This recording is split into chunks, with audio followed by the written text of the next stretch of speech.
Okay, everybody, it's time to get started. Let's open up this amazing Hippy Dippy Roundtable. I'm excited to introduce all these fine people, and soon Ben Burgis should be joining us.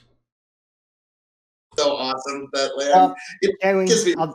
I'll tell you right now. As far last year's name did it. Now I definitely got to do it. I'll just tell you this, Kiwi. We got there is a real shortage of good conservatives who are down for debates, and I am happy to help one out whenever I can. All right. Oh, thank you, sir. Thank Good you, to have sir. you. Well, All right, I will be right back. All right. Wonderful. Bastiat's already quit.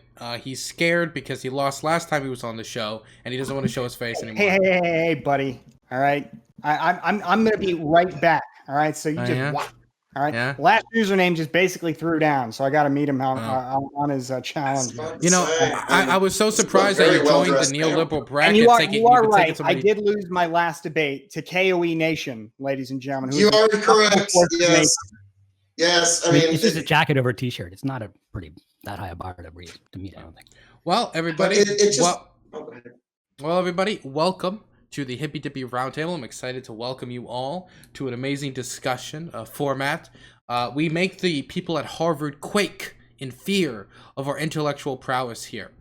Definitely when people like Denims have technical difficulties and hold up the show for 4 minutes. You know, not bullying them. I'm just, you know, stating facts and figures. Also that Denims is cringe. But besides that, I want to welcome you all here, and just to get off the bat, I'm going to list off some rules. Number one, the top rule of the show is that when I am talking, nobody else talks, because I am not talking usually to make a point. I'm talking simply to enforce the rules of the show and make sure everything is done well. So please listen to my voice now. Memorize it. If you hear it, stop talking. I don't care what someone just said to you. You are to be quiet, because if you don't get quiet, I will mute you, and that might come with a penalty if you repeat this multiple times, or maybe even the first time if I'm annoyed. So, number two, I will not moderate niceness, but I will ask everybody here to be polite, always be nice, make sugar your favorite spice. I would really appreciate that. Number three, anything that's against Twitch terms of service, I will ask you to please refrain from, and of course not to break any copyright laws that could have my show taken down off of YouTube. Is there any confusion about these basic rules? No. Wonderful. I want to state for the audience here today that also none of these people are experts in the topics we will be discussing today. If they are, they will state at the beginning of the topic that they are an expert in set affair. They will bring up their background in some manner, but I want you all to remember that you do not want to get all of your opinions from Twitch panels or Twitch politics. Please do your own research. Please read a book every once in a while. I know it's hard, I know it's difficult, but I'm heavily suggesting that you all go get other resources. Wonderful. With that being said, I'm going to go around the room, and everybody will introduce themselves, and then we'll go into the first topic. We're going to start in the top left-hand corner with Joe Lewis. Hey, there we go. How's it going? Yeah, Joe Lewis. People should know me because I'm one of the mods that give very credence. I use the sword nicely to y'all. You can follow me on Twitch at twitch.tv/JoeLewis0. Glad to be here. Glad to see some faces that I've seen in the space a lot. Some new ones I haven't had conversations with. So this should be kind of fun. Wonderful. Next, we're going to throw it over to CounterPoints. Great point, CounterPoints. It's beautiful. I can hear every note. Still can't hear it. Now, how about now? How about that? Now I can hear you. All right, beautiful. Yeah, my name is Connor. I run a YouTube channel named CounterPoints. If you want to follow me, the easiest way to do it is below, basically below my name, ConnorPoints on Twitter, CONORPOINTS. I am a center-right political figure. I thought I was a political YouTuber, but I made like 3 Warhammer 40,000 reaction videos, and they exploded. So apparently I'm a Warhammer 40,000 YouTuber now. So... Congratulations. Are you talking about the Krieg's videos? The 2 Krieg videos and then my Astartes video are my highest performing videos ever. So I guess I'm just... Congratulations. Now we're going to throw it over to last username. Hey there. I'm last_username, Twitch streamer and panelist, and Canada's loneliest liberal anarchist. Good to be here. Happy to have you here. I'm an expert in everything, by the way. By the way, last username, can you DM me the type of mic you have? It's always so crisp, always so beautiful. And as somebody who hosts roundtables, and 460. I'm going to go to the person who's currently dying, CTV. Well, you know, when you get to where I'm at in life, you go through a few things and it has its effects on you, right? So, I am a critically thinking veteran. I served 9 years on Ohio-class submarines. I love arguing with people. Love it, right? If you're respectful, the tone stays here. If you get a little memey, it gets up to here. We're still good. But if it goes here, oh, man, you get a whole different beast. So, whichever one you want, let's go there, right? So, I am glad to be back here on the Hippy Dippy Roundtable, as always. Thank you for the invite, and I'm happy to be here. Wonderful. Now we're going to throw it over to Bastiat. Hey, it is just such a treat to be here with each and every one of you. My name is Bastiat. What you might call a corporate attorney neoliberal shill. It's a whole lot of fun. I do want to say, to add to Dylan's point about don't trust everything you see on Twitch panels, one of the topics tonight is the wealth tax, which I've seen several debates about on cable news. And I got to say, cable news is... Cable news makes every Twitch panel I've ever been on look better. All right. So, hey, Twitch panels ain't the worst source of information out there either. Okay.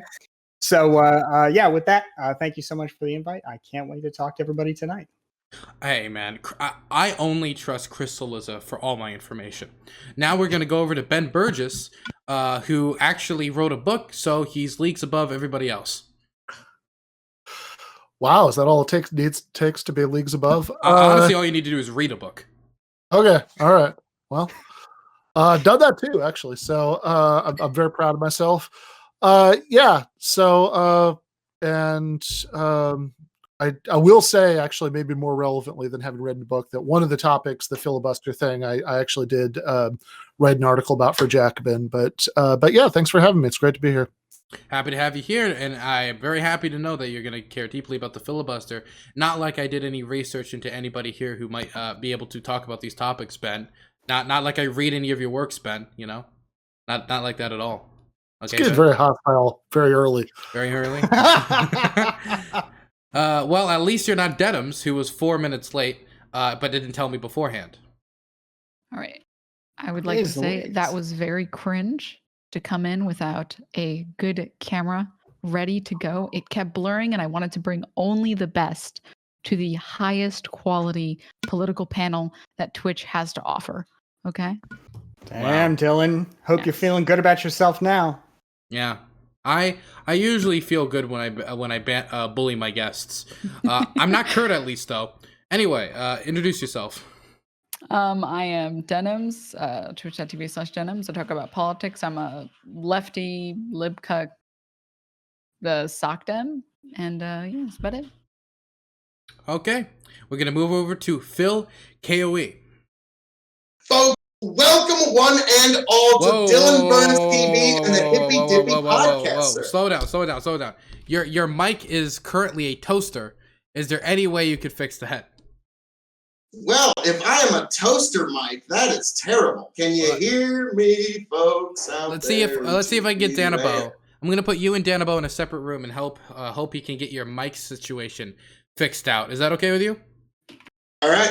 Wonderful. Whoop. And bop.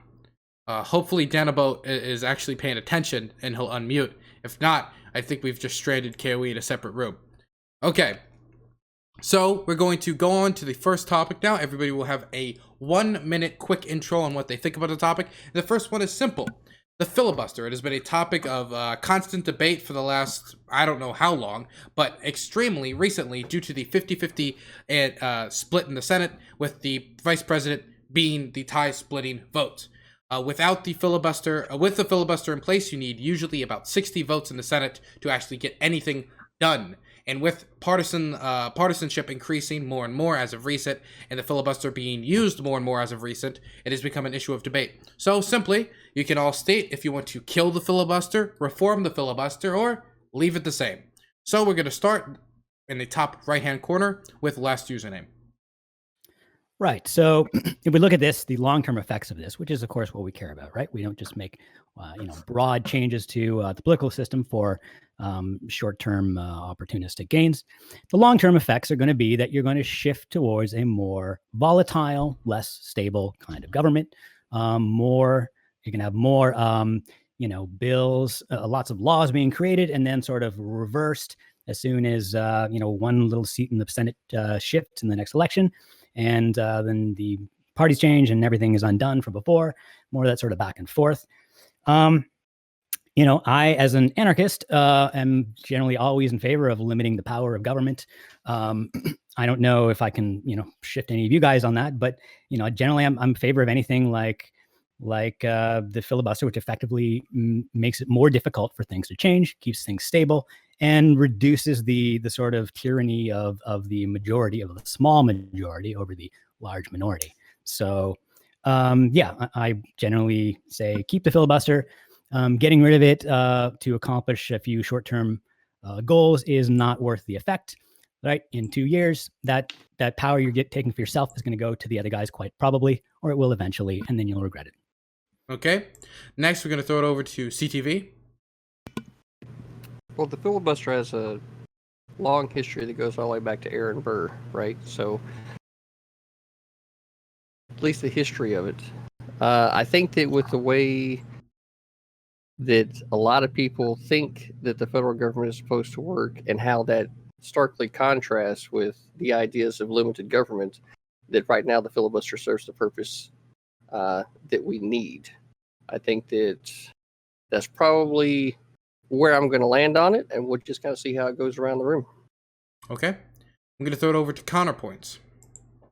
Yeah, so I actually have the antithetical view to last username. Basically, I was in a discussion with other folks earlier today. We were talking about the conception of the filibuster. And the whole point of the filibuster originally was basically so the opposing view could articulate their viewpoints, extend debate, not eliminate the ability of the legislature to pass law.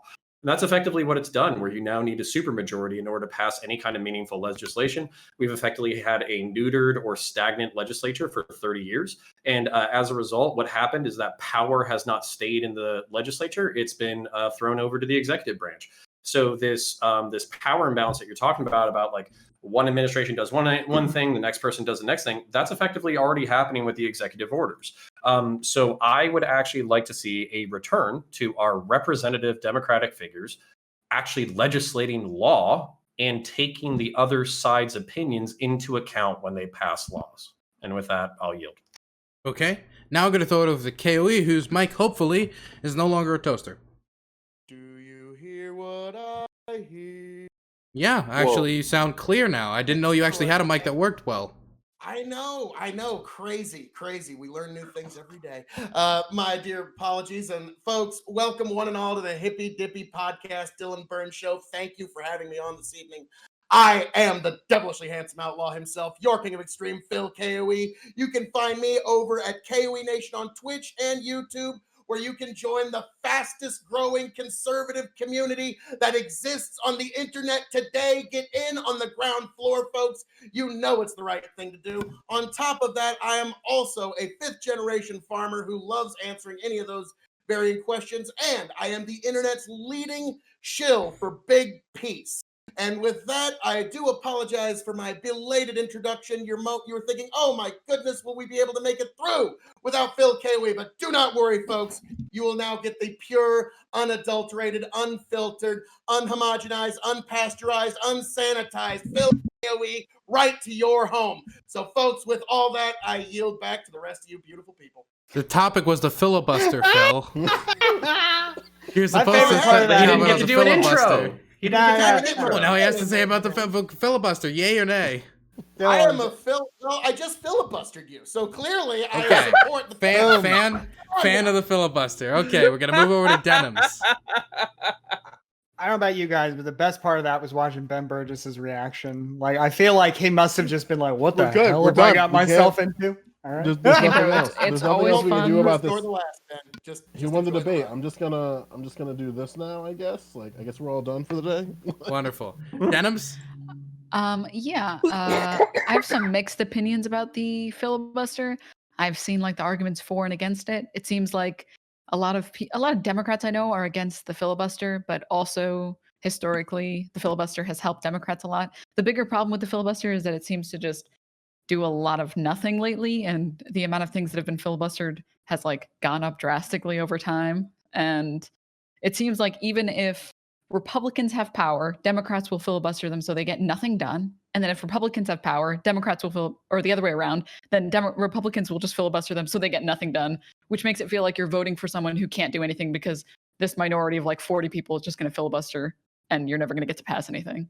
So probably slightly leaning in favor of removing the filibuster or significantly changing it so that we can actually get things passed in the Senate.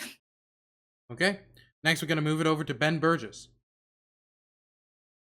Yeah, the filibuster is a anti-democratic abomination and should obviously be abolished. It's not a hard question. So there was a reference earlier to it having a history that goes back to Aaron Burr. That's sort of true, but not really. What's true is that there was, when the Senate started, the actual founders had a simple majority rule for things passing the Senate. If you read the Federalist Papers, which is not a document I'm necessarily a huge fan of, but if you do, they were very explicit about not wanting any sort of supermajority threshold. They had something called a last question rule, which meant that at a certain point, if it started to seem like one side in a debate had moved from trying to persuade to just trying to obstruct and stop you from voting on something, then you could call the question and vote on it.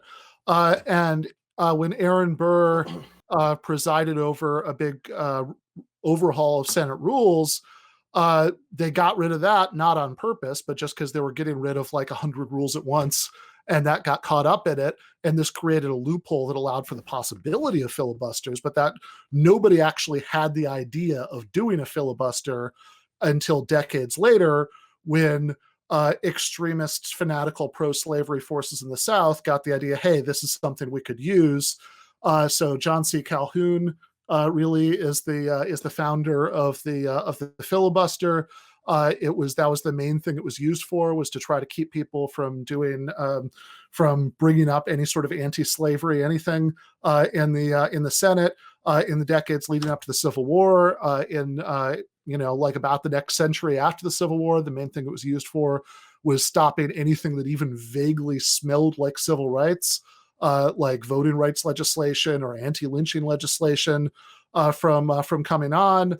And it's something, and I think the point of going through all of this sordid history isn't that anything that has a history of being used for bad things is therefore bad, but it's that I think if you think about this, you can see that it's not a coincidence that this is a tool that tends to be used by people defending things like slavery and Jim Crow, that they know they can't actually win popular majorities to defend their point of view on, and so this is kind of the last resort for saving those systems, and I think that very similar things are true now. I think that we just got a good example of that with the $15 minimum wage. Which is overwhelmingly popular, with the general public, about 2/3 of the public. The Senate is already a counter-majoritarian institution. You can have a majority of the Senate without having had more people vote for you than the party that's in the majority. And of course, having this crazy supermajority threshold makes it even worse. And what makes it even worse is something that Denims kind of referred to earlier about more and more things being filibustered, which has to do with the way the rules have changed. Okay. When you think about a filibuster, you think about like Mr. Smith Goes to Washington, the classic talking filibuster. We do But need the to way it wrap it actually up. I hate to stop you, but the this way is it just the actually intro works- segment. Yeah. So the way it actually works now is that the Senate leadership sends out an email, asks if anyone wants to filibuster. You can have like a staffer say they don't want to, oh yeah, my senator wants to place a hold on it. That's it. That's the whole thing. It makes a mockery of democracy. Of course it should be abolished. Ben Burgis claims to be against the filibuster, but then filibusters even longer than KOE. Throw it over to Bastiat. Well, as much as I may ordinarily not agree with my, with Professor Burgess, I certainly would agree with him now that the filibuster is a counter-majoritarian institution. And I support the Senate as it exists. I think it's an important institution. If we have a system of legally equal, co-equal states and a union of states, we have a House of Representatives to represent the population, the Senate to represent the equality of the states. But if you're going to have something like the United States Senate, which is indeed counter-majoritarian, you can't then add on top of that a second layer of sort of counter-majoritarian rule there. So that's one thing. That's a problem with the filibuster, right? It takes the Senate and it drives into extreme mode.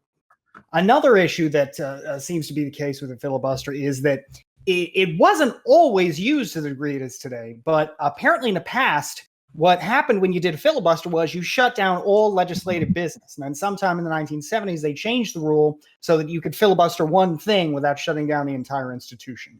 So the filibuster has been changed, it has changed over time. It got a lot worse in the last 50 years. And then the rise in partisanship has made it even worse than the rules allowed it to be. So it seems to prevent anybody from getting anything done on a lot of big issues. So that's no good. But the other issue I guess I'd see with it is that I wouldn't want to scrap it for nothing, right? I'd want to get rid of it, I guess, in exchange for something, I wouldn't want to get rid of it and then, get nothing done and just give the Senate over to the Republicans and make it easier for them to do business. But, if we could do something like maybe get H.R. 1, the For the People Act that would really expand voting rights and protect voting rights and things like that, I'd be totally down to torpedo the filibuster to get something like that, or maybe something like healthcare or whatever, So I am skeptical that the filibuster will be an issue over the next few years because it seems like a lot of the things that you would use the filibuster to get might not be able to get 50 votes in and of themselves. But, that's at least my position on the filibuster in theory. And, generally speaking, I agree it's a bad form of practice that turns a properly, I think, counter-majoritarian institution into an extremely destructively counter-majoritarian institution. Okay. And the last person will be Joe Lewis. Yeah, it looks like with Ben, there's two teachers on this panel. So one of the things that we do very well is not shut the fuck up. So I'm going to try to reinforce a little bit of what everybody else said a little bit and make sure it's as condensed as possible, right? So in recent administrations, right, the filibuster, to be quite frank, has hurt Democrats more than Republicans, but both have created different rules limiting its use, right? So altering the filibuster allowed Republicans to get 3 Supreme Court justices. It also helped them cut taxes. But for Democrats, they're going to have a hard time, just with things like healthcare, immigration, other social policies, due to the vulnerability of the Republican filibuster. And even Ted Cruz threatened that in the first round of healthcare back in 2013. I think eliminating the filibuster would align the federal government with the majority of the United States. Because a lot of states don't have a filibuster, and they have rules limiting time of debate, save a handful of states.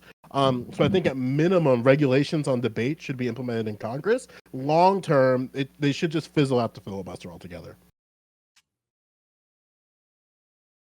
Yeah. We can now start. It's an open forum. You may respond to what other people have said. Well, I want to start off with Ben, right? Now, when you were sitting there talking about the history down to Aaron Burr, right? Before Aaron Burr, there wasn't a filibuster, was there? No, there was not. That was my right, point. right. So when I say that the history of the filibuster goes back to Aaron Burr, right? That statement would in fact be accurate, right? And not just have some truth to it. That would be also be correct? No, it has some truth to it, but it's also very inaccurate because it's ambiguous and wildly misleading. Aaron Burr how was it either ambiguous or wildly misleading? Please do tell. I mean, I've explained it to you why it's ambiguous. It's ambiguous because what Aaron Burr did unintentionally created the loophole that decades later was exploited by the creation of the filibuster. Right. But I think it's wildly misleading to say the history of the filibuster itself goes back to Aaron Burr. Okay, it's also quite strange. CTV history is one of those timelines, right? It's very strange. Give me a moment. Okay, one at a time. We have again. two people speaking does not mean double the information. It means none of the information. So CTV, you speak, and then Bastiat, you can respond. Okay. Okay. Okay. I'm just going to say, like, the history of the filibuster goes back to Aaron Burr because there was a fuck up, right? Because it wasn't that way before, just as you just said. And then after that, it allows the creation of, right? So when the history of how it ended up in this form of government goes back to that event, it is wholly genuine to say, and for you to somehow say that that's misleading when that's just the history, what that does is it encourages people to go look up what the history is, right? Because that's what we're talking about is history. Yeah, I explained all this in the statement you responded to. Yeah. So I have no idea how it's supposed to undermine that. But Bastiat, Yeah, I also agree. Like, first of all, I don't know why you would say something goes back to Aaron Burr. It's like saying something goes back to Benedict Arnold. Like, he killed Alexander Hamilton. You know, you saw the musical, right? Like, it's great. He ruined it. He's a miserable traitor, basically. You know, at the end of his life, he kills the vice president of the United States. That's one thing. Really, it doesn't mean much. But two, the fact that something's old, I mean, so what? Right? That doesn't mean anything on its own. It's got to be good. If it's old, right, then there's no value to a tradition. Right? If there's no value to something, the fact that it's old doesn't, I think, right, give it right, but some legitimacy. The founders had it. Wait, let me just. We gotta let him finish. The founders, I think, had a good point when they said that governments, well established, should not be changed for light and transient reasons. But that does not mean that bad institutions that we cannot come up with a good defense for should be preserved just because they're old, right? No, we didn't even get to that part of the conversation yet because I didn't use it as justification for it, right? What I said was that the history of it goes back to Aaron Burr, right? Simply put, right now that we've cleared up that initial error, I feel like we could probably get to a conversation about whether or not we should have it as an institution today.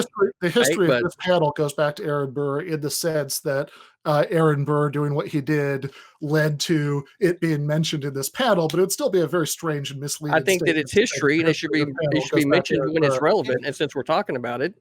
And of course, the most important reason it's misleading is that it wasn't an invention of Aaron Burr. It was an invention of Southern. Again, I didn't say that it was an invention which is, yes, but language involves implication as well as explicit statement, which is why what I said accurately was that there was some truth to it, but it's very misleading.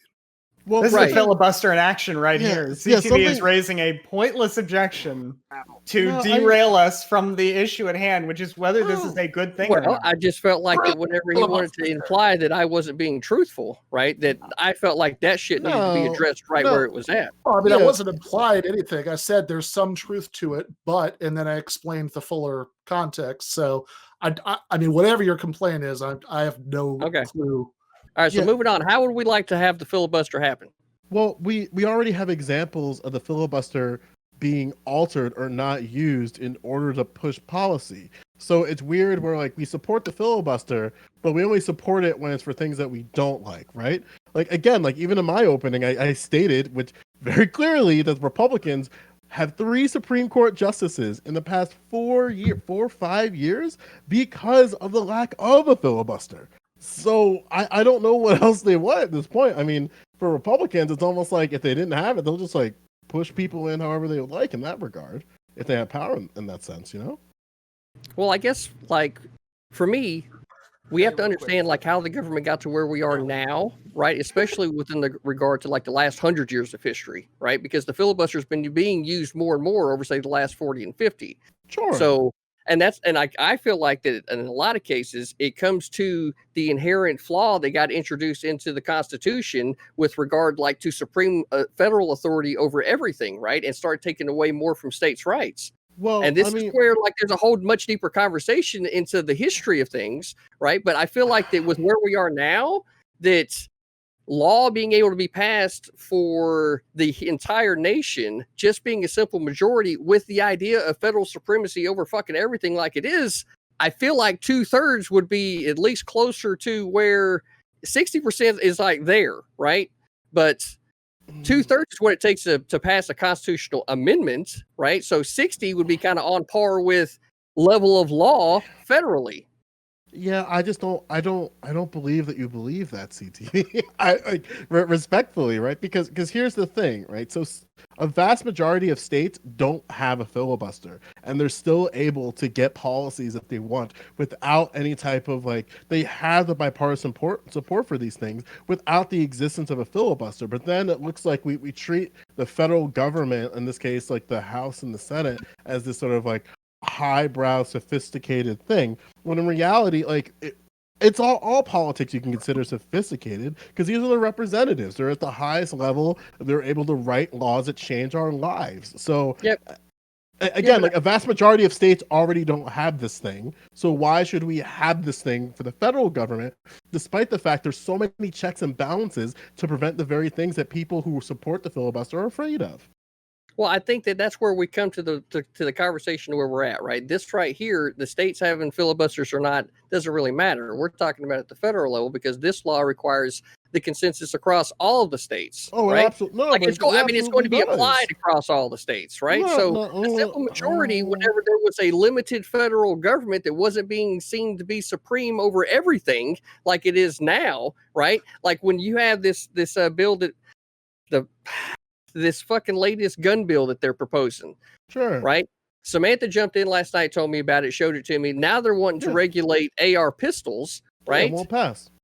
Right. So they're wanting to do that. And at a federal level, now you're going to like try to take a lot of firearms out of the hands of people that bought them legally and use Yeah. them for legal purposes, right? But it I won't know quite a pass. few people that have bought them, right? Like But it won't pass. you say that, but if it goes to 51, right, and then No, it sticks but to party there's line, so then many- guess what? Now but- we've got this legislation at a federal level across all of the fucking country, right? Yeah, CTV. Like I agree with you. Like listen. Mossberg 590 wood bump stock. Don't fuck with my guns. But things take a while. So even things that I support at the federal level still take an incredibly long time to even make it to the desk of the president. So even though a group of politicians who are anti-gun are introducing legislation, there's no guarantee that's going to be even introduced, like brought to the floor until years later. Like we agree that to better or worse, the politics are slow, and we also have a clear precedent that these things take forever. And by the time they finally make it, it's a Frankenstein version of what they wanted in the first place. No different than the First Step Act. Okay, we have a list of people who've risen their hands. The first person I saw was Connor, then Phil, then Bastiat. So we're going to start with Connor. Great point. Look at him go. Wonderful point. Look at him go. Look at him go. It's great. God meaning of damn it! life. All right, I'll start muting myself. I'm just making like assembling Warhammer miniature noises, trying to be polite over here. So, anyways, my frustration with this entire conversation is basically like, CTV is saying like, oh, well, what happens when they abuse their power? What happens when our legislators overreach? They use a simple majority in order to fuck over 49% of the country. These are elected representatives. We live in a representative democracy. The whole reason why these fucking dick knobs are elected in the first place is they're supposed to make calculated gestures about what is politically feasible, what will not have a disproportionate blowback, what will not cause a civil war, what won't cause them to lose their majority in the Senate, and to come up with feasible legislation that can actually pass without a vicious political blowback. That's supposed to be democracy, and that's supposed to be representative democracy. So when you're worried about like a slim majority basically making the rules for the rest of us or whatever, basically that slim majority has to take in that calculus. That's why we pay these people hundreds of thousands of dollars a year. That's why they base their entire lives around doing social calculi. And so basically what we have instead right now is we have these wedge issues that they're shoving up our ass every 4 years in order to get nothing done. It's abortion and it's guns. And we've been talking about it for 30 fucking years. Nothing's moved on anything because we have an impotent legislature. And what's happened instead? They say, oh, hey, we can't pass any rules about abortion or guns because the other side is blocking it. But in the meantime, we're going to go ahead and pass tax cuts for the richest people, and we're going to go blow up some fucking countries. So we have time, energy, bipartisan support for blowing the fuck up out of the entire world and cutting taxes for rich people, but we can't handle of any of your problems because it's too complicated. And frankly, I'm fucking sick of it. Right, yeah, but again, I don't know where this fits in the conversation at large, because on one hand, I'm with you on that, but the other hand is that, again, like for the people who support the filibuster, are you just not trusting the power of the president here? Because there's no obligation for the president to sign off on these things, and Donald Trump has shown that he will veto things that he doesn't like, despite the fact of having bipartisan support. This happened not too long ago. Oh god, okay. Wait, sorry, go ahead. Right. So counterpoints, right? So this is the idea, right? The idea is the limited. Able to go. Could Phil be able to go? Yeah. Wonderful. Phil. Could I please, sir? Thank you. I mean, now critically thinking that you have been doing one of the finest filibuster jobs I've ever seen. So I got Ted Cruz would be proud. I'm giving you credit here. But I will say one of the things that we're kind of forgetting about the filibuster here that a lot of people are kind of ignoring, this is something I want you all to just think about for a second, is when this is gone, if you get rid of the filibuster, when that's gone, there is no other mechanism left. We've gotten rid of all of them that forces compromise between both sides of the aisle. Once the veto. That's gone, hang on. Once that's gone, all we have is the thinnest majority on either side of Congress, and whoever happens to hold the presidency, whatever you have in the thinnest of majority will make it through. Now, let me ask you something, folks. Tick-tock goes the clock, Democrats. You have 22 months left until you lose your majority in the Congress. I do not yield. The House will flip Republican. That's why Nancy Pelosi is already preemptively stepping down, just like Paul Ryan did when he saw the writing on the wall. And the Senate is by the thinnest of majorities right now. Kamala Harris, a tie-breaking vote, is your thinnest majority. And much like Mitch McConnell said when they got rid of the original filibuster for judicial nominees, he said, "You may come to regret this much sooner than you think, and you might come to regret this in 22 months." This is the one mechanism that forces some sort of compromise within Congress. Once that's gone, there is no reason. It is the thinnest majority, race to the bottom, push through whatever political sacred cow you want, and push through whatever sacred political cow you want, they shall. And so just keep that in mind, folks, that tick-tock goes the clock. You're not going to hold this congressional majority forever. Yeah. With that, So I got hold on. I got to push. Hang on, I was next. You were next? You're was next? technically next, Go yes. for it. Couple things on that. So All right. first of all, as far as TikTok goes the clock, maybe there are people in here who would just get rid of this filibuster just to do it. Like, even if that didn't mean, like, even if they had no other legislation they were going to get through. I'm not willing to just get rid of it on its own, but I would get rid of it if I thought I could get something worthwhile, because I acknowledge the risk you're putting there, that it would make it easier for the Republicans to do stuff, when they get power. And I do think I do think that while they would probably be willing to try and get rid of it, there are at least one or two institutionalist Republican senators who might stand in the way. I don't know. But I would at least want to get rid of it in exchange for also getting something else passed. So again, maybe I'm unique there, but I wouldn't give it up if I just thought, okay, we're giving it up, and then the next thing that's going to get through the Senate is going to be something in a Republican Senate. So that's one. That's one. In the last few years. So that's one issue. You mentioned compromise, all right? And I know CounterPoint said we have bipartisan support for tax cuts. The Tax Cuts and Jobs Act went through with 51 Republican senators and no Democrats, right? I don't know if there were some Democrats in the House, but as far as the Senate goes, they were able to do that.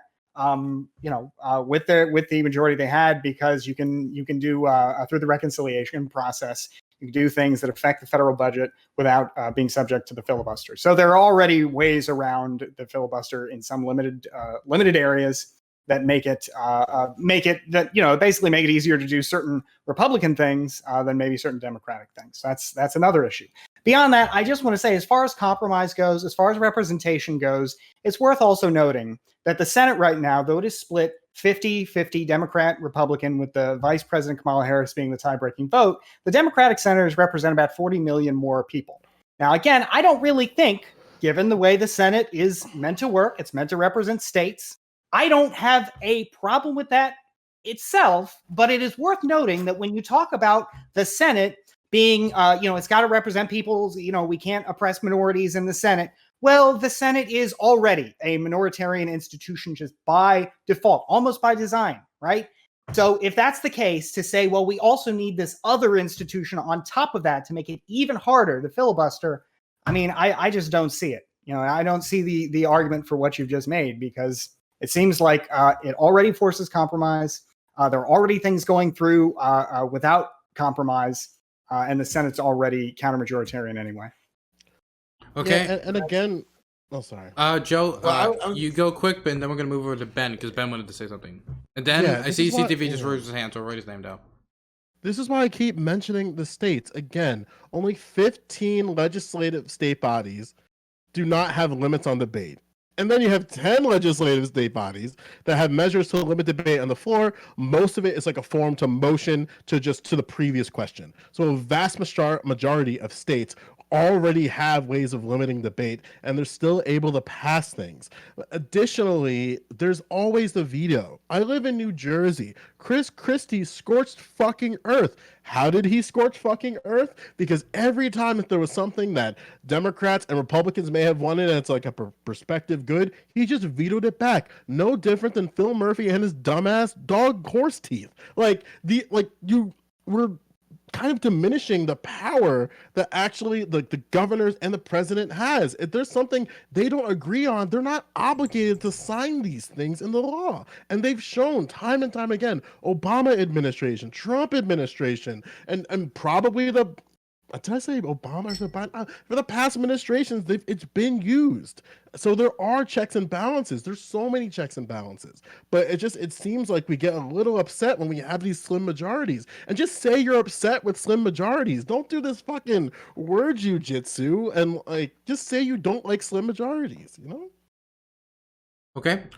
Next was going to be compromise, reconciliation and forbearance, rather than if it was actually a valuable thing that people actually wanted, you'd get more than 50 senators and a tiebreaker. You'd have maybe 57, 62. If it was something that the majority of America actually valued, because if you can't get that kind of majority, guess what? Democracy has told you the people don't value it as much as you do. I'm sorry. KOE, the Senate, man. California has 40 million people and Wyoming has 500,000. They both have 2 senators. That's an essential element of us having the United States and having states, but it means that 2 senators might represent a very different number of people. So here's the reality. CTV, right? after you go, I do want to throw it over to Ben Burgis, and I see Denims squirming, so I'm going to write their name down, even though they haven't asked. So CTV, then Ben, because Ben has been waiting for a very long period of time. So the idea here is that originally in the Constitution, and with the idea of limited federal government, right, there only needed to be a simple majority because there was only so many things that the federal government was seen to have purview over, right? Now, after we go through the Civil War and we get the adoption of the 14th Amendment, right, and then we start to see equal protection, right, now, there's this need for the federal government because of the language used here to be supreme in all of these areas, right? If not for that, right, what we would still have today would be the states handling their issues, right? Now, obviously, slavery needed to be gone from the start. If anybody thinks that I actually needed to say that, come on, let's be real, okay? So if not for that issue, all of these, we would have had a limited federal government. All of our states would have their own militias, and if they needed to be called up to serve a greater federal purpose, the federal government would have to negotiate with the states. There would be a much different relationship between the federal government and the states today, right? But the fact is that we are where we are, and the reason why the filibuster needs to be there, right, is simply because we need a majority of the nation, not just a simple majority, but a majority of the nation to agree to the laws that we have that we're going to possibly put in place. 60%. Right now, if you want to be able to get back to a simple majority, the idea here should be is that we need to get back hold of the reins of this federal government and start limiting the purview of the things that it has, right? That way we get back to states' rights. That way simple majority at the federal level fucking matters.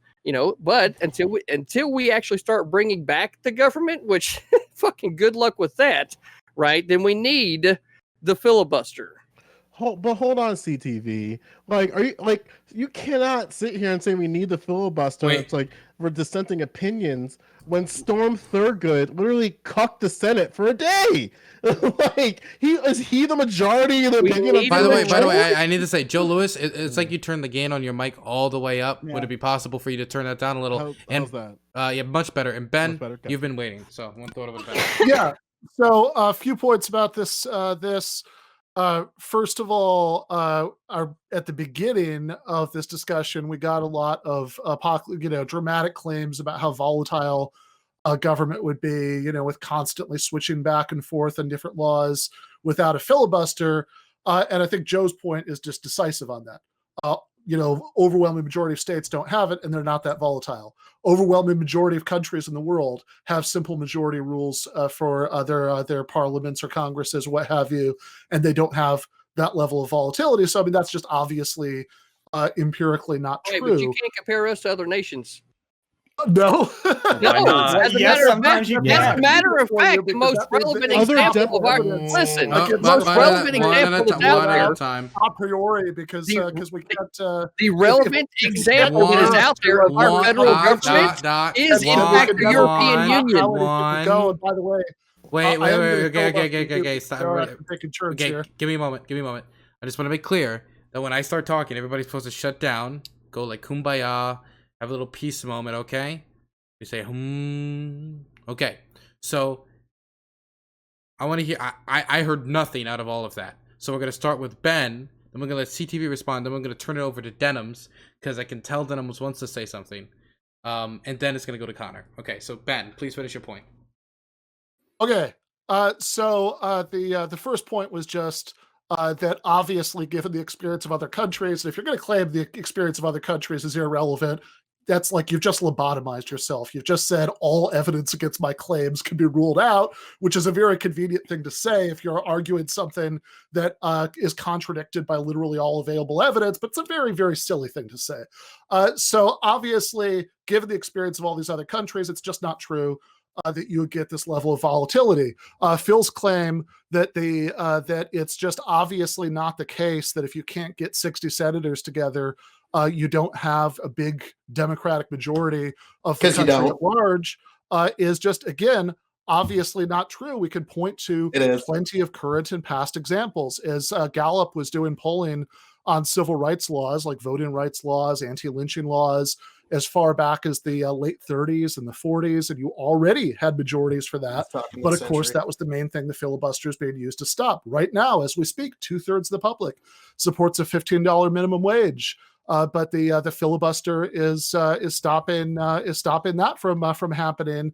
So we know that this claim that if you had a big Democratic majority of the public at large, you could get together 60 senators is just not true. And finally, as far as TikTok goes, the clock. Look, you can find. I'm old enough that you can find me on record during the Bush administration when Republicans threatening to use, what was then called the nuclear option to get rid of the filibuster was something that a lot of liberals, saw as Republican overreach. I was against it then too, for the exact same reason.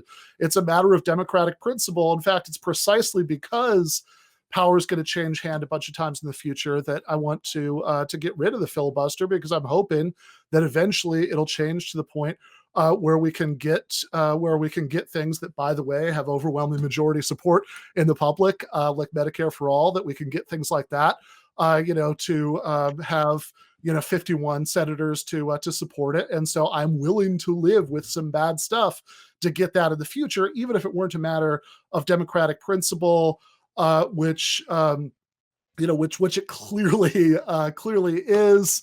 Last point, I have absolutely no idea why the fact that federal laws are going to be enforced in every state is relevant to anything. You could use the same argument for state laws, that they're going to be enforced in every county of the state. Therefore, they should have to negotiate with all of the counties.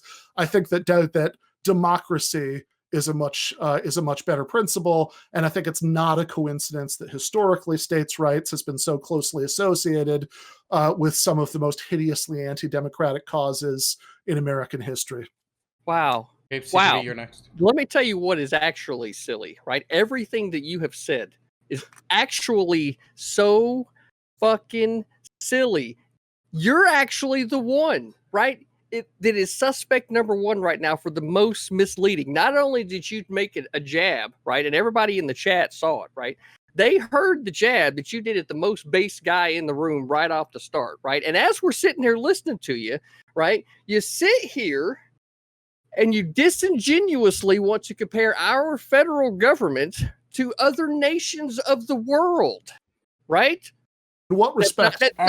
That's not or you're genuine, not paying right? enough attention. Reality What is respect that did I want to our compare it? state governments are the governments, right, that can be compared to other nations of the world. The most relevant example when it comes to our federal government would be something like the European Union, right? Yes. Oh, not right. Yes. Exactly, Levels of government, obviously right? wrong. Because this thing is supposed to It's come all the way called back moral down to the theory, individual. The just top not level of government is not supposed to have all this Every authority state in that the it Kosovo, European Union has a now, veto. right? So because of that, Lithuania, that's why that there needs Hungary, to be more of a Australia. majority on the people, One at a time. right? CTV, please finish. I'm sorry. Yeah, I mean, Continue. listen, all of you, right? So that's why, with the way that the government is structured now, right, the federal government was never originally seen to have purview in all of the areas that it does now. People need to actually go back and read American history and understand that they just weren't supposed to be involved. And that's just fucking reality. The fact that they're involved has given us the fucking drug war. It's given us the fact that we don't own our currency now, right? It's given us a whole lot of shit that the federal government was not originally designed to do. And now we're sitting here, right, as a nation of states that are sovereign, that need to be able to handle things for themselves, like weapons laws, for example, need to be handled at the state level. Right? It needs to be the people inside their states to figure out what's right for them. That kind of shit doesn't need to go across the fucking nation, right? You need that stuff being handled as close to the individual as possible, because the right to self-defense is first and foremost among the things that I definitely advocate for, right? So it seems like all of this is just conjecture, right, leading up to the filibuster when it comes to the levels of government to come all the way back down to the individual. Okay, so Denims, you are next to talk. But can you indulge me here and I let Ben respond? Yeah, sure, go for Okay, it. Ben. Specific respect in which our government was being compared to other governments has nothing to do with the federalism red herring that was just introduced. The specific respect in which it was compared was to talk about a claim that had been made at the beginning, in fact has been made throughout by multiple people, that without the filibuster, you get this crazy level of volatility with all sorts of laws switching back and forth every time a different party came to power. And the very simple point is that the experience of state legislatures and the experience of parliaments and Congresses in other countries shows that that's not true. Now, even if your claim that the relationship between the states and the federal government was like the relationship of EU member states to the EU was true, of course it wasn't, right? That's what the civil, that was dramatically tested in the 19th century, and that's not the theory that won there. But even if that were true, that would just be irrelevant to the point of that comparison. Okay. Yeah, the relevant example being that the UK could actually leave, right? Yeah. Interesting, right? And that's where that idea of limited federal government, right? And then the federal government went supreme in all of its authority, right? And established itself as the supreme power of this fucking land, rather than the states being able to leave just like the UK did. The original idea was something more like the European Union, where it actually created cooperation between people working together toward a common fucking goal. Right now, that's where the fucking evil from the start of slavery being allowed in there is what prevented that fucking thing from being able to take off and really live the way it was supposed to. Right? Freedom was the fucking idea. Individualism was the idea. We had a whole fucking continent to settle, right? To go all the way to the fucking west. Sent out Lewis and Clark, right? We got out there. We dug California out for gold, right? 1849s, right? We did a lot of great things in this nation. The idea is if the ideas of freedom would have been able to expand across the globe and peoples being able to vote to be a part of this system, we may have had a much different relationship with the world. Let's be real here, right? If we wanted our military to be stationed in anywhere else, if the people had to actually vote for those people to be a part of the Union before we would actually put any of our troops over there, you would have seen American ideas of freedom actually expand across the world right, without a bullet having to be fired at all, completely by Okay. vote and the people voting, right? That's reality. You don't want the other side. You want people voting. We gotta move it over to But Denims. instead, we keep fighting these fucking proxy wars. We gotta throw it over to Denims. Fucking bullshit. Okay, I'm gonna react to what CTV said in just a second, but first, I wanna respond to what KOE said like a while ago, like I don't know, a couple hours ago. This idea that if something doesn't pass or isn't legislated or it's not like law in the Senate or the House or whatever, it means the American people don't want it is like that's like peak concern trolling. Okay, like. I'm pretty sure everyone here is probably pro legalization of marijuana. I don't think anyone here is like, no. We need to start arresting people for having an ounce of marijuana. That's good. No one. Maybe you have like ideas about like what age people should be smoking. Sure, whatever. Why is it not federally legal? Right? Like there are things that exist that are widely accepted as being fine and morally okay, but not currently federally legalized or whatever, and that is what it is, right? So I don't think we know that the Senate does not perfectly represent its constituents or its people or whatever. Second of all, CTV, I don't know. Sorry? It does represent a hell of a lot of people. 100 people. Not well. The entire country. So sorry, it doesn't if you represent can't get them at least well. 60 of them that the people across this nation, speckled across this nation, voted in. If you can't get at least 60 of them, then maybe it's not as valued as people would like to think it is. We've all got things that we would even when you have polling information that showing doesn't make it through the threshold. It happens to something all you of can't us. get together That's 60 why senators votes for. work. Sometimes you lose. If senators are choosing to vote, if senators are choosing to vote in a way that their voters don't want, that doesn't mean the voters don't want that anymore. That doesn't make any sense. There's plenty of people who vote in a senator, vote in your representative, and then they do something you don't want. Senator Sinema was a good example recently where people were like, I literally fucking canvassed for you and you voted no. Why the fuck did I canvass for you? This idea that like senators perfectly encompass their voters is like a joke. I don't understand how this is like a valid opinion at all. About democracy. You don't get perfect Okay. results all the time. Here in Nebraska, we don't really like Ben Sass and what he's been doing lately, but that's the way the cookie crumbles. I gotta throw it over to Connor, who's been waiting for a while, then Bastiat, then Joe, in that order. Okay. Yeah. So basically, you guys gave me a lot to deal with, so I'll try to get through it as quickly as possible. The problem with the fucking filibuster is that basically it's like having I don't know if you guys have ever seen this cartoon, but there's like a dog on a chain and he's barking and he's barking and he's barking, and then the chain snaps like in front of another dog, and then he turns around, picks up the chain and hands it back to his owner. That way he doesn't actually get into the fight. That's what the filibuster does. It allows polarizing, fucked up rhetoric about politics to become normal-place, because the people who are saying that polarizing, fucked up rhetoric basically know that what they're saying will never actually get passed. It's toxic and it's fucked up. So basically, what we actually need, you keep talking about how our fucking representatives are dumb fucks who are going to pass 51% approval rating policy that's just going to fuck over the other 49%.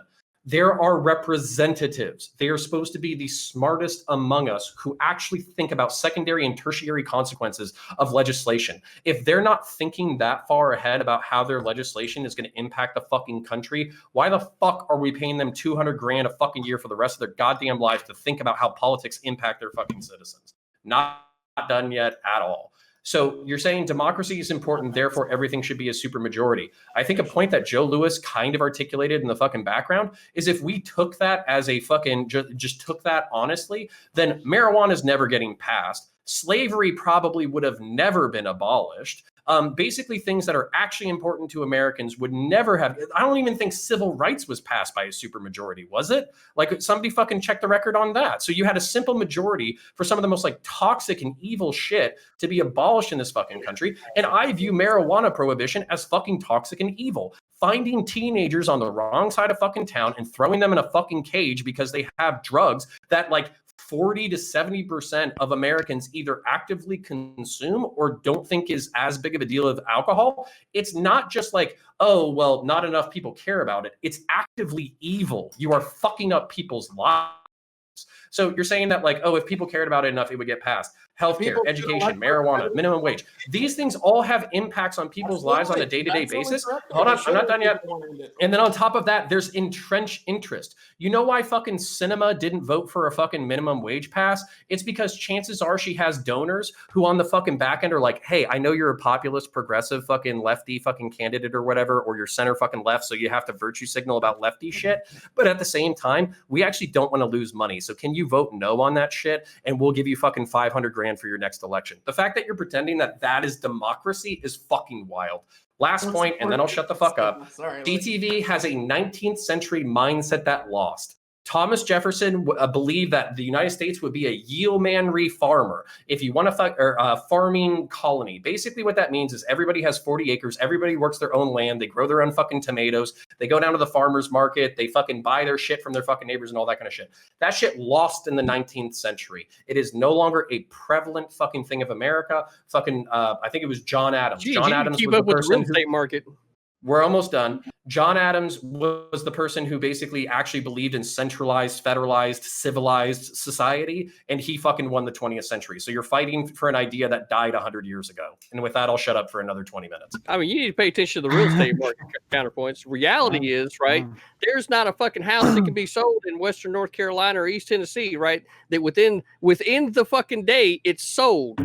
Right, so this whole idea so people is want to be able to Denims get going back to out move of the there and nature. start growing her own fucking tomatoes? Oh my god, you're so yeah. So there's not a house that gets to be on the market within a day before it gets sold, right?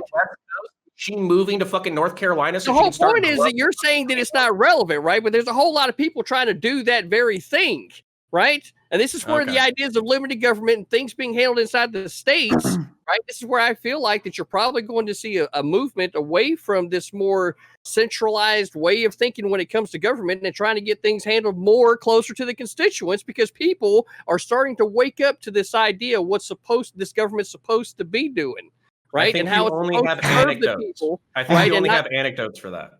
Okay. I don't think you have stats. So, Bastiat, you are next. Check Okay, the couple fucking real things. estate market, dude. Yes, I am on Zillow as we speak. Okay. Good. Number one. So I do have one small issue with what Ben Burgis said, which is, as far as I know, there's nothing that has been prevented solely by the filibuster alone. I may be missing something here, but I thought the minimum wage amendment was just voted down 42 to 58. Like, as far as I know, that's not being stopped by the filibuster. That's being stopped by the fact that there aren't enough Democratic senators for that. So, like, is there something else? Yeah. So my understanding is that the minimum wage could have gotten the 50 votes. That was because remember they said they were going to try to pass through reconciliation, and it did have the 50 votes to be passed through reconciliation, but then the parliamentarians said you couldn't do it. It didn't have a significant enough budgetary impacts to be passed through reconciliation. Question: So wasn't Joe Manchin and Cinema not on board? Even if that was the case, though, wasn't Joe Manchin pretty like virulently against it due to his interests in West Virginia, the amount of leverage he holds? So I mean, like, okay. My understanding is that he has been a little slippery on what he would have done if they'd actually been able to vote on it through the reconciliation process. That he's said that his like big objection is procedural. So I mean, would he have actually voted for it? I doubt it. I think you're probably right, but I think my understanding is that that's his excuse right now. Yeah. So just the reason I asked that is, one, I was curious, but two, again, just to be clear, I don't know if your position is different on this, Ben, and you would just scrap it out of principle. I would want to get something for it if we're gonna, because I do think there would be some risk to giving that to the Republicans. I would scrap it out of principle. But you would scrap it on principle. Okay. So I would not. But other than that, though, something else I wanted to mention, CounterPoints, you said that we probably wouldn't be able to get this stuff by supermajority. I was curious about that. Apparently, the Civil Rights Act of 1964 was a supermajority, 73-27 in the Senate. And the Voting Rights Act of 65 was 79-18. So we have done stuff by supermajorities. That was a period of very strong, I believe, Democratic control in the Senate. So, I mean, we we have had supermajorities in the past on big issues. So that's one other thing I want to say. I would point out that we could have gotten civil rights decades earlier if not for the filibuster. That there were simple majorities for a lot of those civil rights laws for a long, long time before that. KOE mentions the democratic nature of the Senate, which I have to say again. Maybe this point is not. I don't know. Maybe this point only resonates with me. I feel like it's a powerful point, though. The Democrats in the Senate right now, again, control 50 seats plus the vice president. Those 50 seats tallied up represent out of a population of 328 million, 185 million people. The 50 Republican seats represent 143 million people. So anything those 50 Democratic senators all vote for is a majority of the population. That might be 60% actually of the population. I'd have to double check that, but it's a majority, right? And again, I don't object to the Senate. But if you're saying, for example, well, maybe if more people support it, more people do support it. The people the 50 Democratic senators do represent more people. So if your objection is that the Senate is not following the will of the people, if those 50 million people representing 185 million people vote for it and are countered by 50 senators representing 143 million people, that is still a clear majority of the American people in that sense. So that's not an issue, right? Like the Senate is already counter-majoritarian. And that's, and I don't have an issue with that. I think that's probably a good thing to have in a large federal republic like the United States. But nevertheless, it is not just 50-50. It is a clear difference in population. There's no other recourse otherwise. So yes, but that was the deal why states joined the union. Yeah, and that's fine. But that's already working. But I'll be honest with you. It's just now that's the way our union was founded. That's the way I don't have an issue with that. I think that's good. Every state came in. So the idea that there might be a few states that are put together a little different, that doesn't really, that's fine. Really, but for you to then say on top of that, if you can't get more than 50 votes, you don't represent a majority of the population. No, the 50 Democratic senators represent not just a majority, an absolute clear majority of the population, right? So that's one point. CTV, however, oh my God, so much, so unbelievable. I don't even know where to start. First of all, the settlement of the United States. And again, I'm a big fan of the contiguous United States. I think it's a great country, but it wasn't just the cleanest and most wonderful thing in the world. There were a lot of casualties along the way, particularly indigenous people, right? So, there are a lot of problems in that too. All right. So that's one.